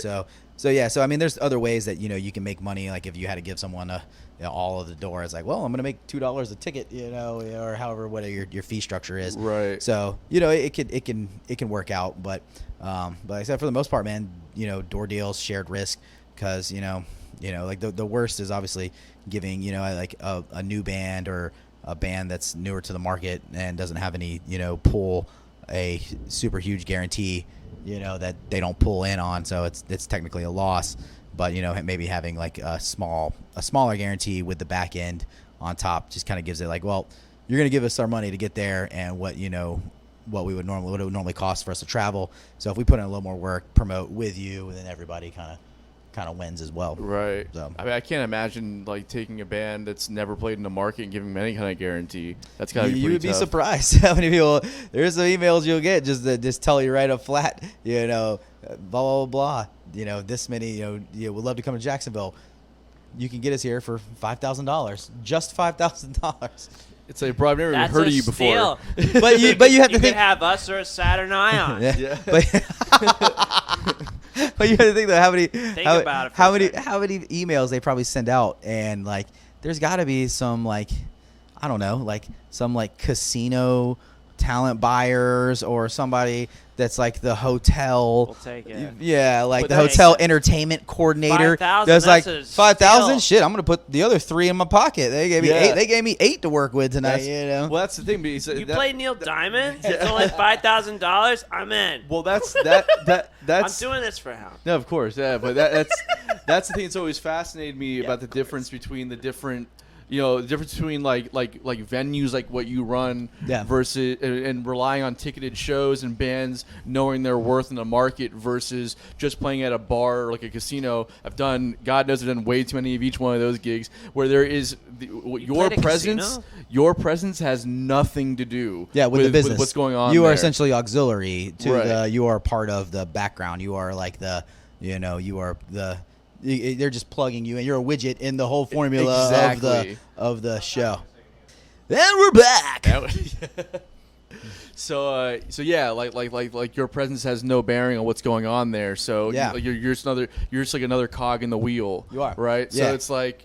So and I remember there was I forget what we were opening up for somebody at 1904, and I remember asking, I pulled you aside and I was like, hey man, so like how do people make money on these shows? Because like obviously, and you had told me, you kind of explained very briefly what the difference budget was. Yeah. Yeah, and I was like, oh, this makes sense. And then Widow from Hourglass Pub explained it very profoundly one day. She was like, well, when you open up, when you're running a business, you're selling a product or a service, you typically are doing, like, you travel around doing trade shows, right? You typically pay to get on those trade shows so people can know what your product or service is capable of, and then you can start to sell it. But until then, you have to go around and for free give your service. Or rent a booth. Right, yeah, rent a booth at the trade show. Exactly. So it's like, and I was like, yeah, that makes perfect sense, because as a band that's creating something that doesn't exist, you have no market value until it's tested and approved. And too, that also kind of goes on the finer line though of the whole pay to play kind of scenario, which I personally I would never like that's never happened at 1904 like for any of our shows, where like there's some promoters that like you book a big national artist and it's like they'll let you put on 2 or 3 locals. Well, there's some promoters that'll be like, well, you have to buy these 50 tickets to play this show. It's right. like, if you want to open up for this guy, you give me the money. You can keep $2 per ticket, but you technically owe me $13 for every $15 ticket I'm giving you right now. And it's Right. like pay to play, which I mean, I can't do that. I personally find that just shitty. And but that some bands will do that. Some bands have the budget. They would consider that advertising. Yeah. They consider that marketing. That's crazy. And then you go to some cities, major markets, like your New York's, Austin's, San Antonio, or San Francisco. There's so many local bands that want to play that show that will pay the promoter not only the cost of the tickets, but I'll give you an extra $300 to let me get my band on this show. And it's like, well, I've never been in that position. I don't know what I would do in that position if bands were throwing money at me to get on a bill. That's true. Yeah. I try to like spread the love around to like everybody, and I didn't know that was an option. Billy's like, you take checks? Yeah. So I can just open up for anybody that I want to. I just want to just pay. So I just give you a check? So I just go down to Dailies and just like, The money order works? Yeah. I'll write you a fucking check. Buddy. We'll just cut Jason a check, and every jam band that comes to 1904, we'll just open up for them. Man. I've got a question. My most memorable moment at a 1904, hands down, is when you got Lettuce to play. That was amazing. Right? It was That was amazing. It was about this Well, time. it wasn't just me. Trey. I know Trey had a lot definitely to do with facilitated that. Had a lot to do with that passion project. Yeah, Paul Passion Paul Project, yeah. Levine from Swanee. I mean, I think they probably wouldn't have played, if he wouldn't have given us a little. It's cool. But there was that was one of those again failing into success, because in all accounts of that show, it was as a sold out show, success. But as far as the operations, it was a total disaster. Really? I mean, you were there. Yeah. You remember the sweat box that was there? Yeah. Our air condition. It was August. Our August oversold. Our air condition was busted. It needed to get recharged, so it was half strength. It was colder outside. It was somehow colder. In It was August, raining. It was raining. Florida. It was Yeah, and it was raining. And then you go outside, you couldn't yeah. move. But I don't care. Yeah, no one And cared. Lettuce in 1904 No one was cared. Yeah. amazing. I remember. Who was it? Not Nigel. I'm drawing a blank. Their old keys player before Nigel Hall. Neville? No, not I'm confused too. Nevins. Not Allen. Neil. Neil Evans. Neil Evans. Neil Evans, Yeah. And Allen was he was in Soul Soul Live. Soul Live, yeah. But he was with Lettuce that tour, and I just remember him just literally he had the headband on, and he was playing keys, and then I was on the side stage, and he would take it off and turn and just ring it out. Oh my Put it God. back on, and I was God. I remember damn. still just so fresh in my head is somebody up there had brought a box fan that you could hold or whatever, and literally was giving it to Jesus on stage and was just holding it up to him, and he was just oh. That's awesome. But one of those that show almost it didn't happen because we couldn't find Jesus to start the show. Yeah, he was just hanging out. It was Jesus Coombs from Lettuce, Yeah. not literally not Jesus. finding Jesus. Yeah, dude, we're not Christ. we're not looking. Coombs. We're not looking. We're not looking for him anymore. We found him. He's good. We found him. But Anyway. yeah, we couldn't find Jesus though. The first 10, 15 minutes they were supposed to go on, or everybody's around to go on stage. Where's Jesus? And he's just Oh my out back God. hanging out with Florida Jacks people. He's just such a man of the people. He's just No, hanging I out. know. He is, yeah. Yeah. That was dope and also awful at the same time. It was. It was.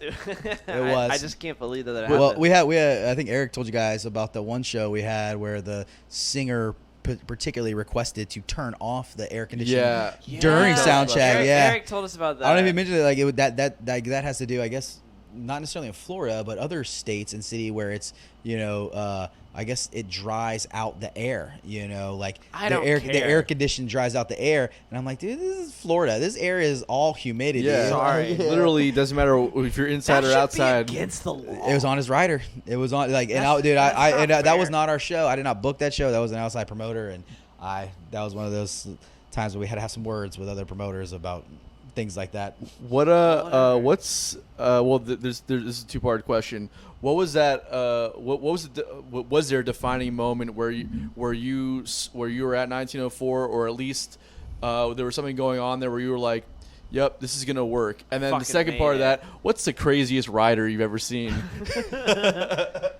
Well, as far as yep, it's gonna work. What do you mean? Yep's gonna work. Yeah, you're sitting yeah, at it and you're like, fuck yeah, this is working. You worked real hard at it, and oh my god, this is gonna The keep 1904 going. is gonna be a staple, a thing. Oh, okay. I don't know if it was sometimes because there was at one point one of the first shows we did. We had our first little stage, and when we first opened, so part of opening like I was saying with the working on yourself by doing it yourself, and then working with an architect after the fact. It's the plans kind of didn't really work for what the space called for. So our first couple months open, our first stage we built was it wasn't as deep. It was wider and more shallow when we really needed to build a stage like it is now. And so our architect was like, you guys need to extend the stage. And we're like, well, we don't have the money to buy all that wood again and double up the stage.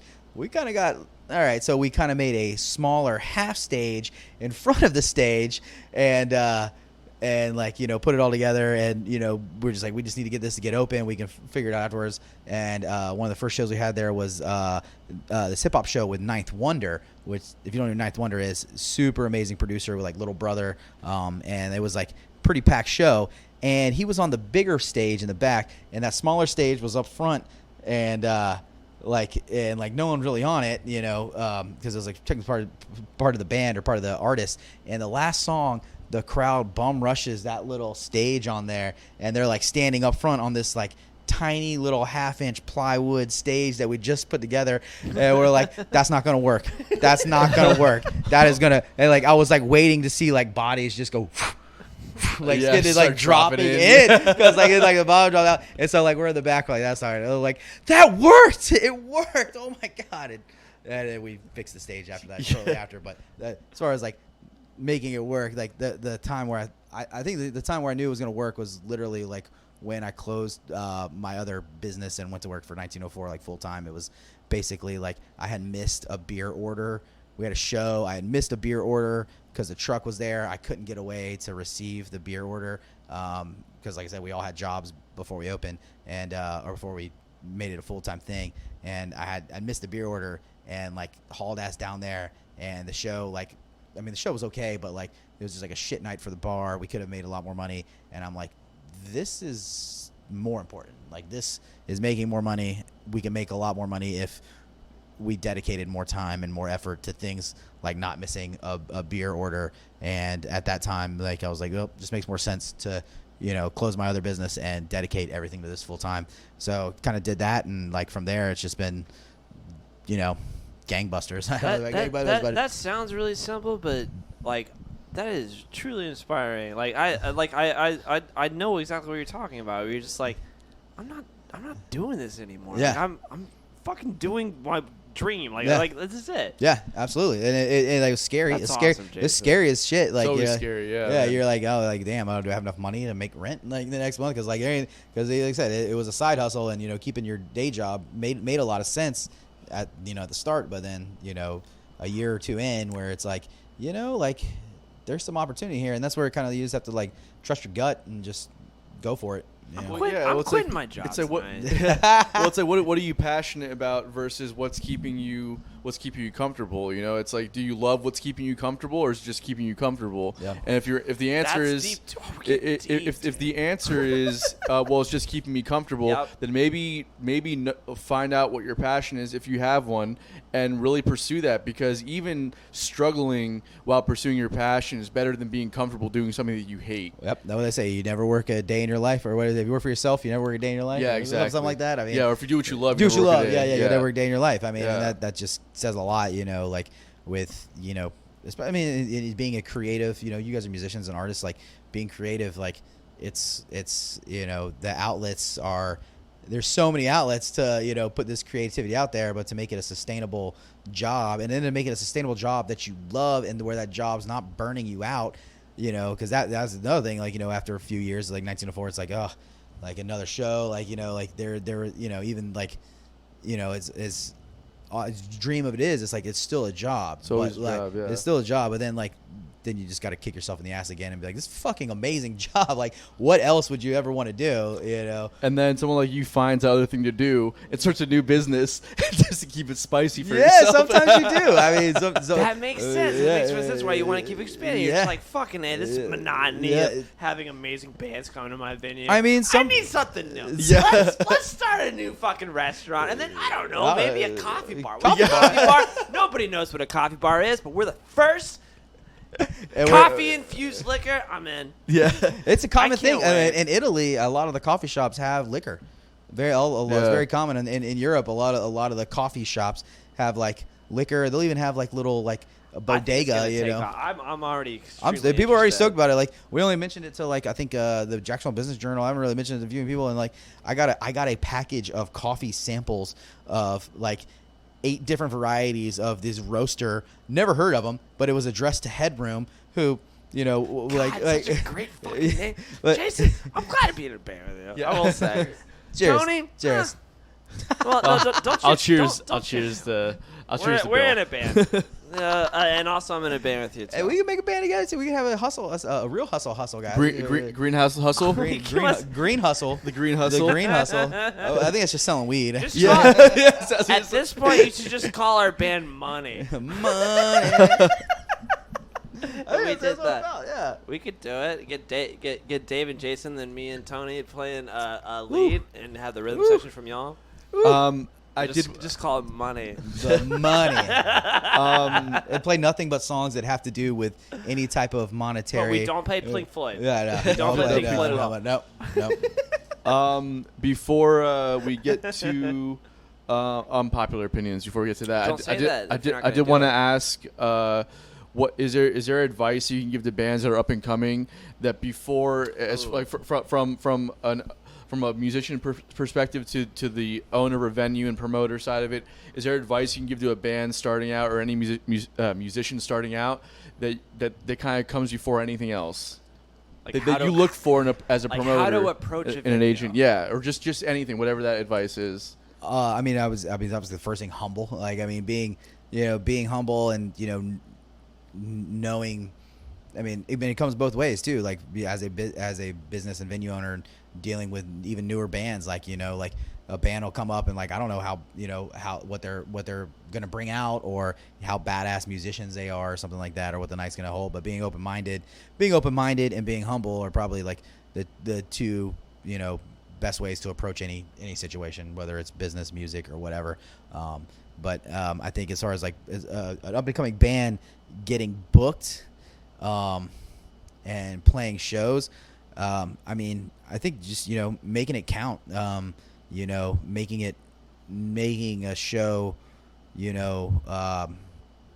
you're an opening band, for other local bands or for a national band, but just making it count and putting like your effort into the performance, to the night, to I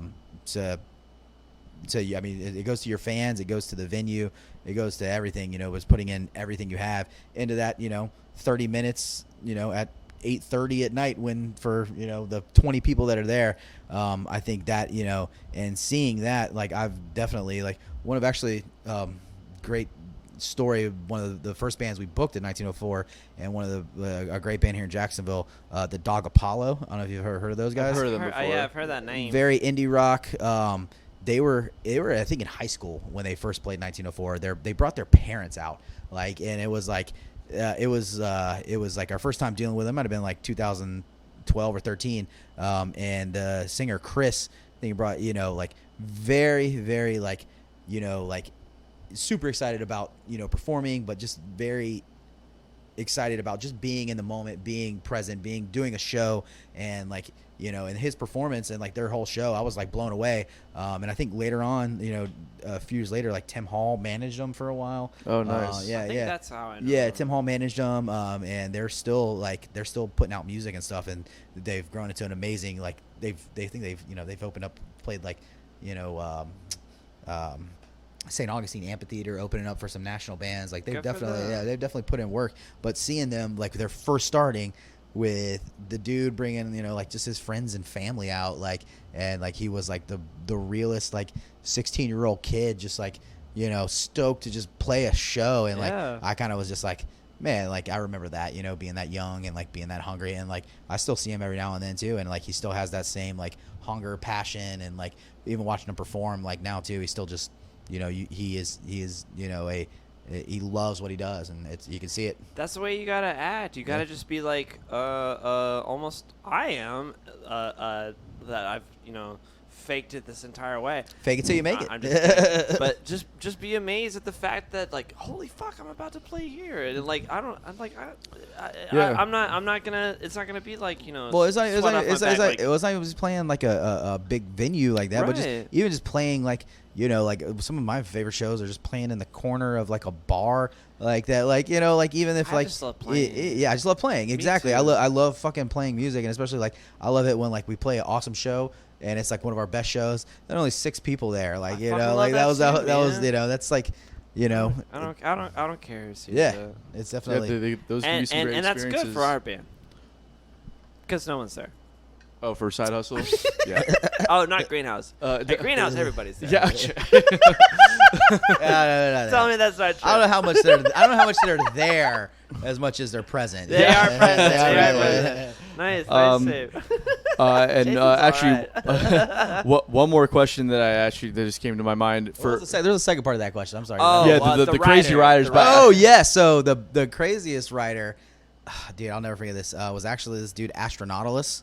Ooh, I know who that is. Him. I love that you named them. That's awesome. He's a rapper, and like his writer had. Oh man, I wish I still kept that email. It was the best writer I think I ever saw, but it was like a map of the world with the Falkland Islands blacked out. He needed a grappling hook and a rope.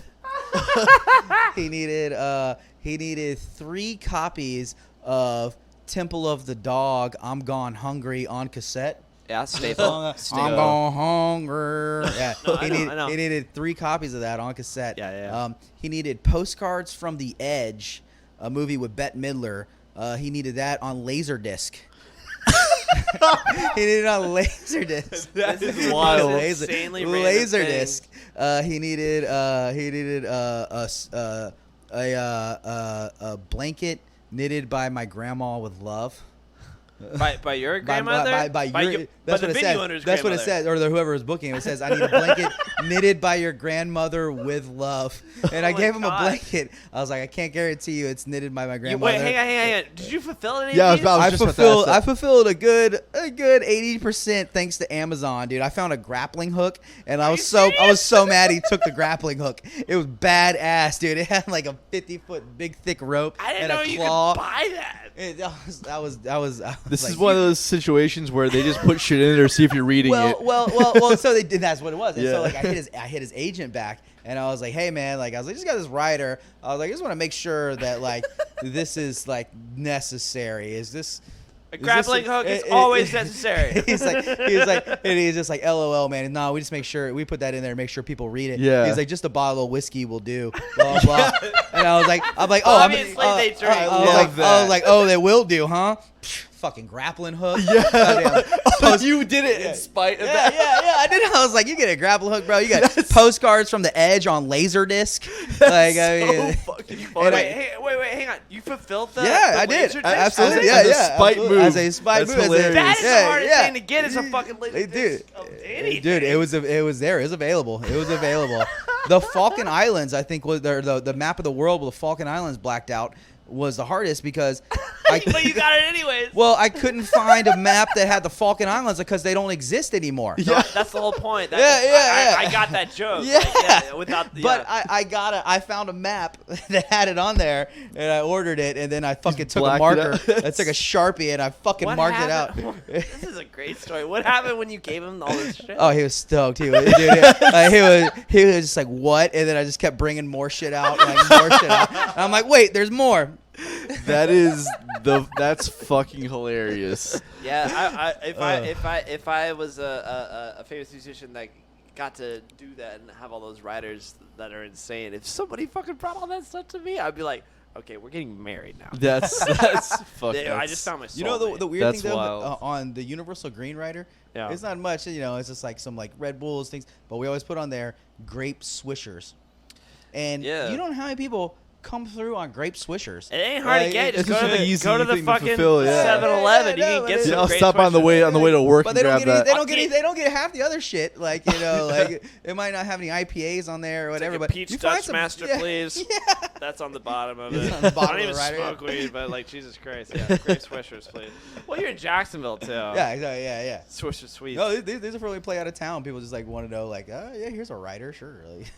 Anyways, that's a hell of a story. That was a great story. That was awesome. This next question actually seems kind of dumb at this point because that was such a great story. But for the musicians that are coming up, they're trying to figure shit out. If you've never played in a market before, what's the most creative thing you've seen a band do that worked for their first time playing in this market to promote and shit? Tony.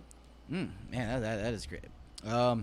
I would definitely say Like to get your attention, you know? Yeah. Well, to get my or to just make a show. To promote, yeah, just to promote a show, yeah. I thought you meant to like get his attention to book. That's a good one too, but yeah, that's what I thought. I have a good story about that actually in a minute. Cool. I'll tell you. I mean, I would say, we've had people bring buses. There was this like weird Jamtronica band from Jack's Beach that would like get a bus Like they would just they would just pile out downtown. Are you and speaking about the Lucky Bus? That's oh, hilarious. that was the thing. That Yeah. was me. Yeah, and that was a great Yeah, idea. that was- Do you know we had the Lucky Bus go all the way to fucking Gainesville. Gainesville, Yeah, dude, yeah, and you told back. me. It was $15 to ride. You could do whatever you wanted Well- to on the bus. No rules barred, and we knew the bus driver and everything like that. It was a school. It was a rock school bus, right? bus. Rock 105, Rock 10, whatever, rock bus. Yeah. I don't know, but it was a school bus during the week, and then the guy Party that bus fucking on the drove, weekend. and then That's and then, awesome. then we Pockets, our manager, he knew the driver, but Party bus on the weekend. that's how you promote a fucking so that show. actually Is that it? Is that well, really it? Well, no, that's funny you say that though, but that crosses over because there's another awesome local band called Ask Me If I Care. Yeah. My buddy Raw is the singer, and he owns an awesome restaurant called THC Trap House Chicken. Yeah, Check out dude. Yeah. Trap House Chicken. I've been Arlington? seeing that all over Arlington, yeah, yeah. Facebook and everything. That's my buddy Raw. I gotta go. Oh, yeah, I Amazing gotta go chicken, there. but he's also Trap House Chicken. He- Jesus THC, Christ. so he's smart. also a badass singer rapper in a band called Ask Me If I Care, and All right. they have a school bus, but it is blacked out, murdered out, and there's his name Vegas. But they will bring it to a show. I forget one time they did a show and they played and then they set their shit back up on the school bus on top of the school bus and just kept playing. That's awesome. insane.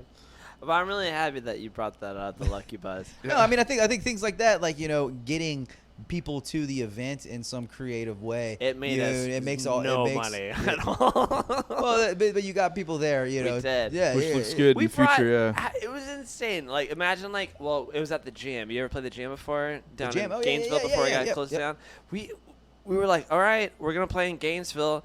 We need everybody to go. And it just kind of snowballed. And we had, I don't know, close to like 30 or 40 people get on a fucking bus and drive 2 hours on a school bus to go to our show. That's awesome. Yeah. God, Yeah. rest That was in a peace big to deal. Jam, man. Yeah. We played the last Yeah, show at the for Jam, sure. too. Yeah. Lucky did, yeah. Yeah? It was Damn, sad. man. It was very sad. So I mean, speaking of sad things as well, the light guy Yep. from the Jam, Ed, his wife Don't. died at 1904. She actually passed away. At, I know that Ed passed away. he passed away shortly after, but Yeah. I but didn't his- know but that his was the wife, case. His wife, he was doing a Pink Floyd laser light show. Fuck She was up off. there with him, man, and I don't know. She was having some health issues, man. But I like to think now that she kind of watches over the venue, as like a venue, because that's what apparently was. That's They what were she did. They were both very old. No, They're no very, offense, very, yeah. They're a little older, and they had some health issues. And I know down at the Jam, Ed ran sound Ed and ran lights. sound and lights, and she would And he be was there, fucking and old school and awesome. Well, and Bilsker would tell me, it's like she would be like, kind of like the eyes, and like, be like, yo, these people are doing some sketchy stuff. And Yeah. like, she was just a really good person, and like, the That fact that she sucks, just man. passed out right there, right at the front door in 1904. I'm just like, man, Jesus. yeah. But rest Man. in peace, man. Good people, Well, fucking hey, man. good people. Sorry to bring it down. No, I know. No, no. down on that Whatever. level, but Well, we I'll, reached every range of emotion in this podcast. We might as well get to the. well, real Hot quick, takes. though, Hot you did, takes you, are you, mortifying. you did ask me about creative ways to get booked, and I remember when I was first trying to get booked at Dunedin. Michael, shout out to Michael and Bryant, by the way, fucking awesome dude at Yeah, Dunedin Mike's Brewery great. out there. They're fucking awesome. But chicken wings. yeah, yeah, dude. chicken wings. They have a vegan sub now. Looks It's so, actually or, pronounced a po' boy. vegan. Did you know that? Yeah, it's pronounced vegan. Okay, so That's how you piss off any vegan. but like when I was first reaching out there, he was very hard to get a hold of, and I wanted to play there so badly.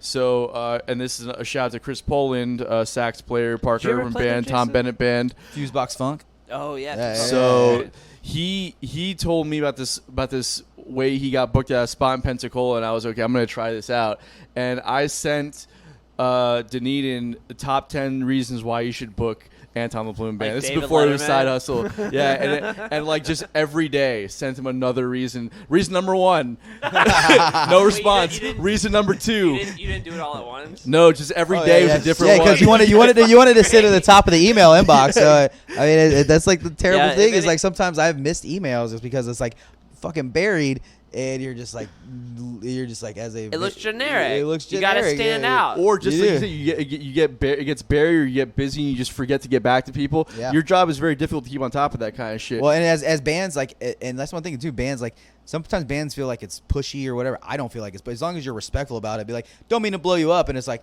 Nah, dude, like, please, dude, you are trying to, like, we're trying to make money together. Like, let's do it. Like, Yeah. I'm sorry, I'm doing other shit right now. It's me. So, like, like when bands are, like, consistent and, like, like on top of it, I appreciate that for sure. Yeah, definitely, man. And that's What were the 10 reasons? I don't That's what I want to know. That was number one. It's on an email. It's saved though, isn't it? no, probably not. It's like 4 years Was the ago. last Mike, you still got it. You still got that out there. Just gotta Was the, send la- it. was the last reason is that I've got Bill Begley in my No, band, you weren't in the and- band yet. and- You weren't in the and- band yet. You Yeah, weren't in the well, band yet. that's And you how like we- to shred that's- keys. That's how we got booked. If you like to shred keys, because Mike plays keys. And, Yeah, yeah, and- yeah. Actually, you might have been in the band at that I think time. it's a virus. Yeah, exactly. So, I was like, hey, I'll let Can you you play say on my that? Can you virus. say that now? Or What? do you say you have a Oh, you virus? can't say I got it. Virus TI2. well, Not Terminator 2. Total integration is what it stands for. I would not recommend getting that keyboard, by the way. but wow. It sounds great, but fucking A, does it break all the time. Don't take it on the road. Keep it in the studio. That's what I would But say. Mike actually got back to me by email number 8. He was he's like, yo, that's fucking hilarious, man. What date do you need? I was like, yes. That's a really good idea. Hell yeah, dude. So I didn't want to try to get booked at venues, and it's hard to get in touch with the person Copy-paste to that Top do to it. 10. every Top venue. Top 10, and also just don't take that personally, because most of the time people just get busy and shit, you know. That's There's Yeah, a lot. There's a lot. There's a lot of Jason, there's going a lot on. of emails that come in. One of the best things I think I remember seeing was the MySpace days was for the old High Dive in Gainesville. Yeah, man. Yeah, I pissed yeah. them off so Oh bad. man! But before it was High Dive, it was called Common Grounds. And when it was Common Grounds, on their MySpace thing, it had like what to do to get booked or to not get booked at and it's like That's like pretty smart. tips for bands or whatever. And like one of them was like, do not come knocking on the venue door at 2 p.m. before when load in the email says 6 o'clock. Yeah, it was just like this whole list. Because somebody's done it before. Because somebody's done all this shit before. You know what my favorite rule at Freebird was? On the website? Don't It's- talk to Les. No, it was not Les. Les is a great guy. But Love you, Les. But it was no chewing gum is the rule at Freebird. And I thought that was hilarious. Oh yeah, on the website. On the yeah, website. yeah. I always thought that was kind of It weird. was 12 or older. Yeah. I always thought it was You kind could of be 12 years old and go to Freebird. That was the rule. But then like bullet 2 was no chewing no gum. chewing gum. I mean, yeah, that is a hazard in the Like it's nightclub like it's life. fucking middle school You don't or know how something. much gum I've scraped off the bottom of that bar. I think you know what they were just tired of it. I think understand. I understand That it. weighs real heavy right now, specifically. Oh, well, yeah, Coronavirus, yeah. you know? Yeah, for Maybe real. they're onto something. For real, man. I want just spitty gum all over my. If Freebird was open right now, I don't care about it. Like it was just grand opening. Like I would get coronavirus to go to Freebird. I miss it Jesus that Christ. much. No offense to 1904. I love Agreed. 1904. Agreed. No, I agree. I totally agree with that. Fucking it, just to stand on that balcony again. God, that was the You best, try right? to smoke a joint, dodge security. Yes, dude. Oh my God. It was, all right, whatever. Just Living in the past. live it in the past. We gotta wrap this up soon. so It let's went get to by them. so quickly. Jason, Man, you're a we wonderful did. guy. Yeah. You guys are great. It's great hanging out with y'all, man. Hell I yeah, know. man. Thanks for being coming on. on. Absolutely. Thanks for being on. It was a lot of fun. While we do our unpopular opinions, maybe think one to yourself. Okay. Right. Yeah. So unpopular opinion number 1. Hold on, let me see. I have to go first, so I'll go first. Go first. Billy looks better with long hair. Thank you. That was a burn. Yeah. I think that I look good with hair. I'm gonna agree with that. Actually, the first time I met Billy, he I've had always that had mop. long He hair. has always had that mop. I like the Yeah. mop. I Right? like the. I feel like anytime the mop, it was like party time, and I feel like professional Billy here, this is too serious for you. I feel like it is. I feel like you're gonna start talking to me about like my 401k. And I like, will. Yeah, we yeah. definitely I'll do that. I'll do that. Like my future investments. I don't know. Like Still do that too. All like, right. luckily, like we've done drugs together, so I would never ask you if you're a cop. That but, is awesome. you know, I'm business Bill, not party Bill. not right party now. Bill. Well, your attire would say that you're like a homeless farmer, and your hair says that you're, I don't know, like a financial advisor at a Yeah. bank. Yeah, So yeah. you know, Yeah, like Fidelity. maybe grow the Fidelity. maybe grow the mop back. I don't know. it's coming back. I'm just trying to say it. I'm working on my mop, dude. I gotta. I like it. It I'm looks trying. good. I'm trying, I man. dig He's it. got both y'all have great hairlines. I don't. My hairline's not that great. It's been Yours is impeding. Some people have receding hairlines, like I do. Yours is coming forward. That's good. It looks like his. I'm not complaining. You don't have any peaks. You're clean. It Bro. looks I'm like cool his with that. hair You is Greek? taking over Am I his Greek? face. No, I'm Cuban and Cuban. Italian. Okay. Yeah, Italian. It looks like like a Greek god. Yeah, I'll take that. I like that. your face is half hair. Yeah, literally. Yeah, If I don't it's shave it, I should go up to you. It's I'm the wolf man. Yeah, the cheek beard. Yeah, All right. man. Unpopular opinion. Number Damn, one. Your handwriting is awful. Atrocious. Yeah. Oh yeah. Band leaders suck. Yeah. I mean, Coming out of you with that Brian hair. Setzer. I mean, come on now. I'm just I saying. love Brian Setzer. He's I who that is. Brian Setzer. Yeah. Yeah. I used to go to college with him. Hey. Yeah, okay. Look, I would say band leaders suck. Why are you in charge of everything? You don't. It's not like Because someone's gotta have a vision. You we know what all I mean? have visions. A lot, not necessarily, yeah, but a lot of people don't know how to follow through with them. There's one thing I've learned about musicians. For an industry that requires you to be so self-reliant, they're the most unreliable people in the world. Band leaders? No, Or no, musicians? musicians in general. Okay. So you gotta have somebody. It's like any other business. You get like, and Jason can tell you this. Not everybody can have a say in everything. Some shots just got to be called by Do you know who you by sound, one or two people. Do you know who you sound like right What? now? You sound like Stalin. Right That's now. like a band, You like a sound band leader, maybe. you- I don't know. you- Like someone who's trying to run a business. I don't know. Maybe. You sound like Saddam Hussein. Dude, Saddam and the Rocks, man. They had Is that a band name? Yeah. Saddam and the Rocks? Yeah. I love. That's hilarious. That's fucking great. That's Is that really a hilarious. band name? That's not a band name?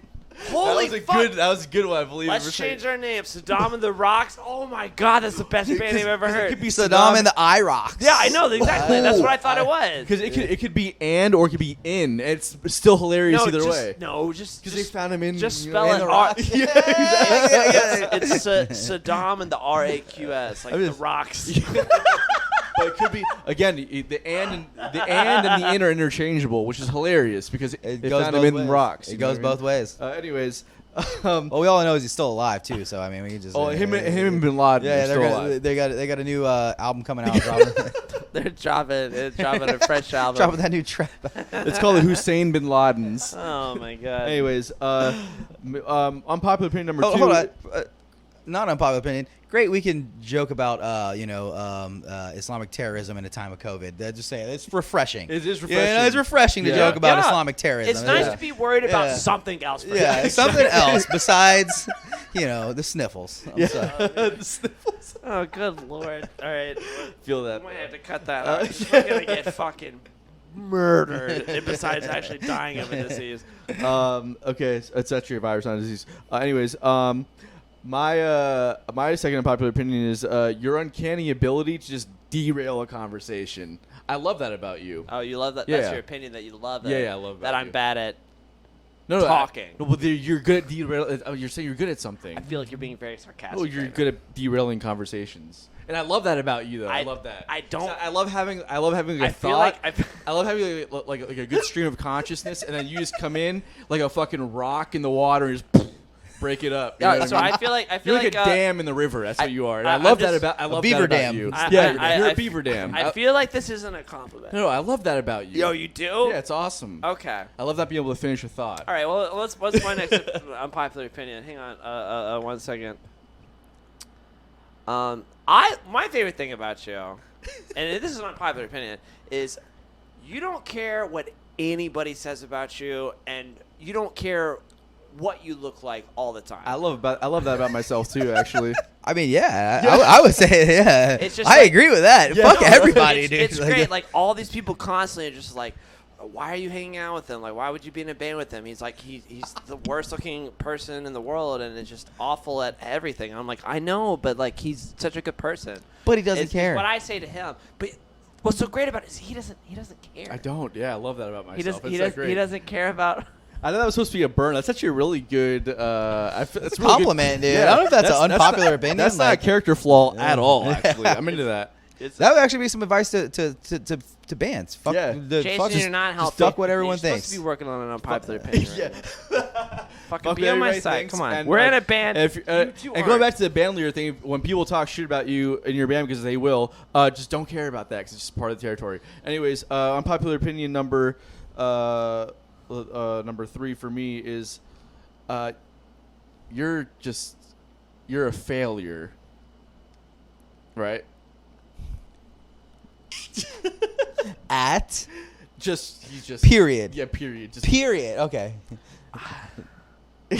That wasn't an adjective. That was just a noun. yeah. that. Yeah, that's. You think I'm a failure? Yeah, I don't know that could be. I guess I don't know if that's even an opinion. That's just what it is, right? Yeah, I mean, yeah, it is. Yeah, I mean, yeah, that's what okay. I haven't had anybody say that to my face before, and I guess this is the first time. But anyways, I'll go to my last unpopular opinion, which was I don't really like swimming in the ocean, which that was mine. That was my last unpopular opinion.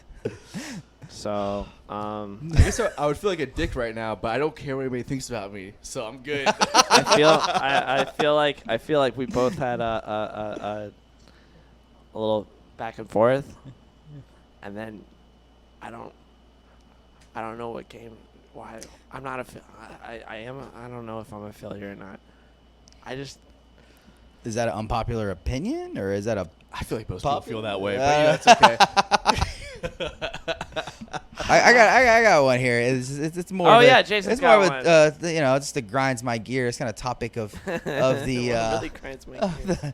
of the times we're in. But I don't know. This Corona thing has just made everyone think that they're a chef. I don't know. Oh, yeah, everyone's getting into cooking now. You should see Everyone's Sean, into our bass cooking. player. That is true. Yeah, I didn't yeah, even know that was the reason why. Well, it's because You're at home. Yeah, I get it. You're at home, and you get some shit, find some shit online, whatever, and like. I literally did everything you're talking about. I just don't know. Like, or you get the HelloFresh meal kit delivered to your house, and next thing you know, you're just like doing a photo shoot with your fucking food. Cooking? I mean, I can cook. You gave us some jerky today. That shit was yeah, Tastes like eating roast beef. I dabble. Actually, I mean, did we try the hot sauce? Do you guys want to try the hot sauce? I didn't want to open it.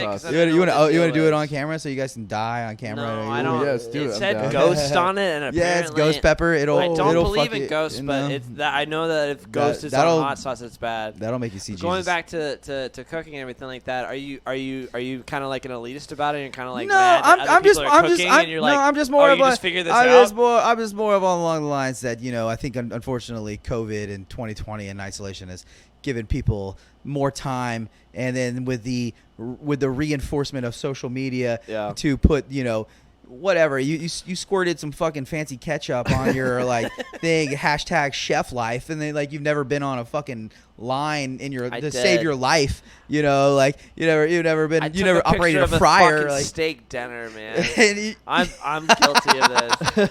Like, yeah, I grilled a steak and mashed potatoes and corn on the cob, and I took a picture of it. Fucking picture. I want to kill myself. This is stupid.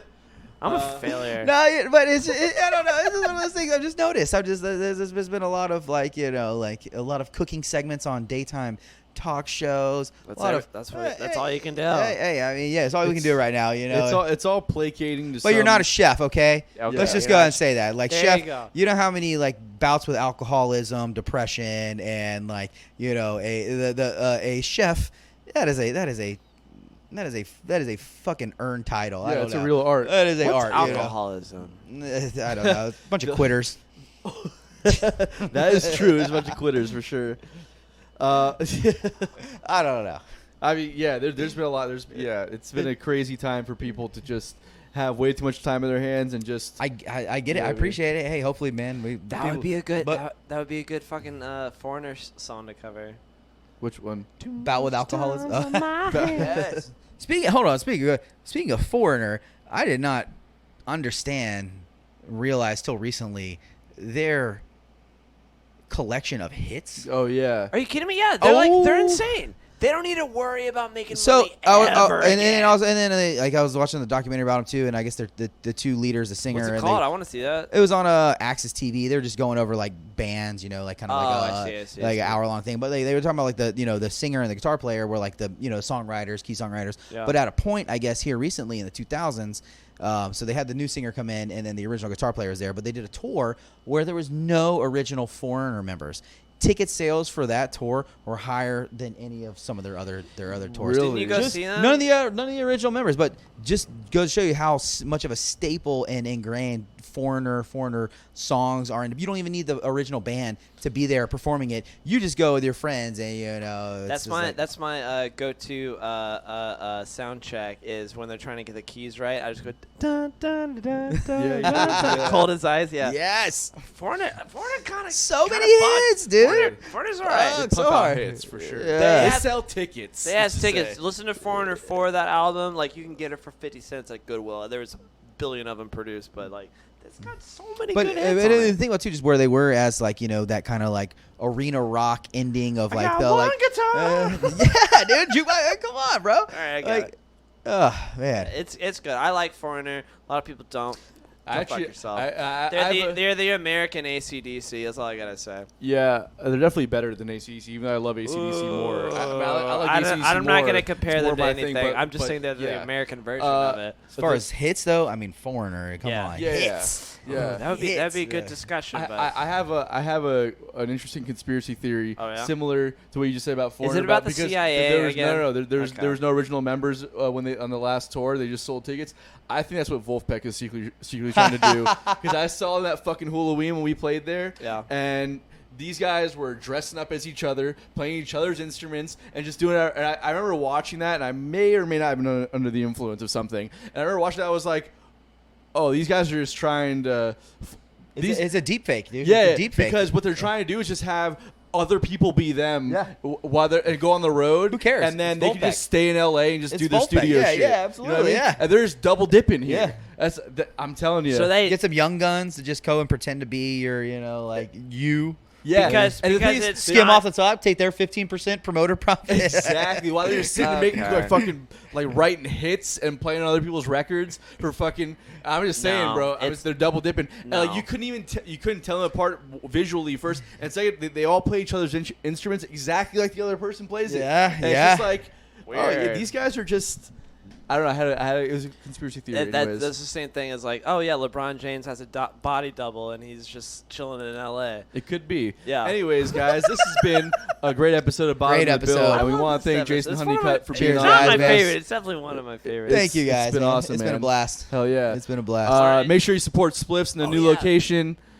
Yep, 100 East Forsyth, 2 doors down. We're open 7 nights a week till God, I wish it 1:30. was 3 doors down. Yeah, That'd be I know. I technically it is because Okay. there's a side door part of Spliffs. So if you Alright. counted it, it would be. So it's 3 doors down. 3 doors down. It's super, man. Took me a second there. I was like, wait, what? Oh, jeez And then also 1904 and Headroom Coffee Shop, hopefully coming online next I month, can't September. wait. And then Underbelly, Underbelly shortly after October, November, and we're all on the downside of this peak, and music is coming back at one way or another. So it's either going to be sit down dinner shows, and you don't get to stand up. I think that's how it's probably going to start. Like table shows. And, Oh, I love that. Oh, Sounds yeah. awesome. I actually- Billy hates I'm that actually- idea. I love Grandpa, that. you I'm would actually, love I'm that. actually looking forward to it. I've actually been in contact with some different bands and like comedians. That's another Yes. like style that would fit that format. So I mean, we're adapting. We're gonna make it happen. Hell yeah. Yeah, man. I'm excited, man. This conversation can go forever. But that was one of my favorite shows. Is when you had Mr. Leahy and Randy. Oh, dude. Oh, That god. was so great. The last Rest one, in the peace, last Mr. one, Leahy. yeah, Mr. Leahy, man. Mm. But anyways, all right. Well, we'll end it now and adios, muchachos. Thanks for tuning in. Yes.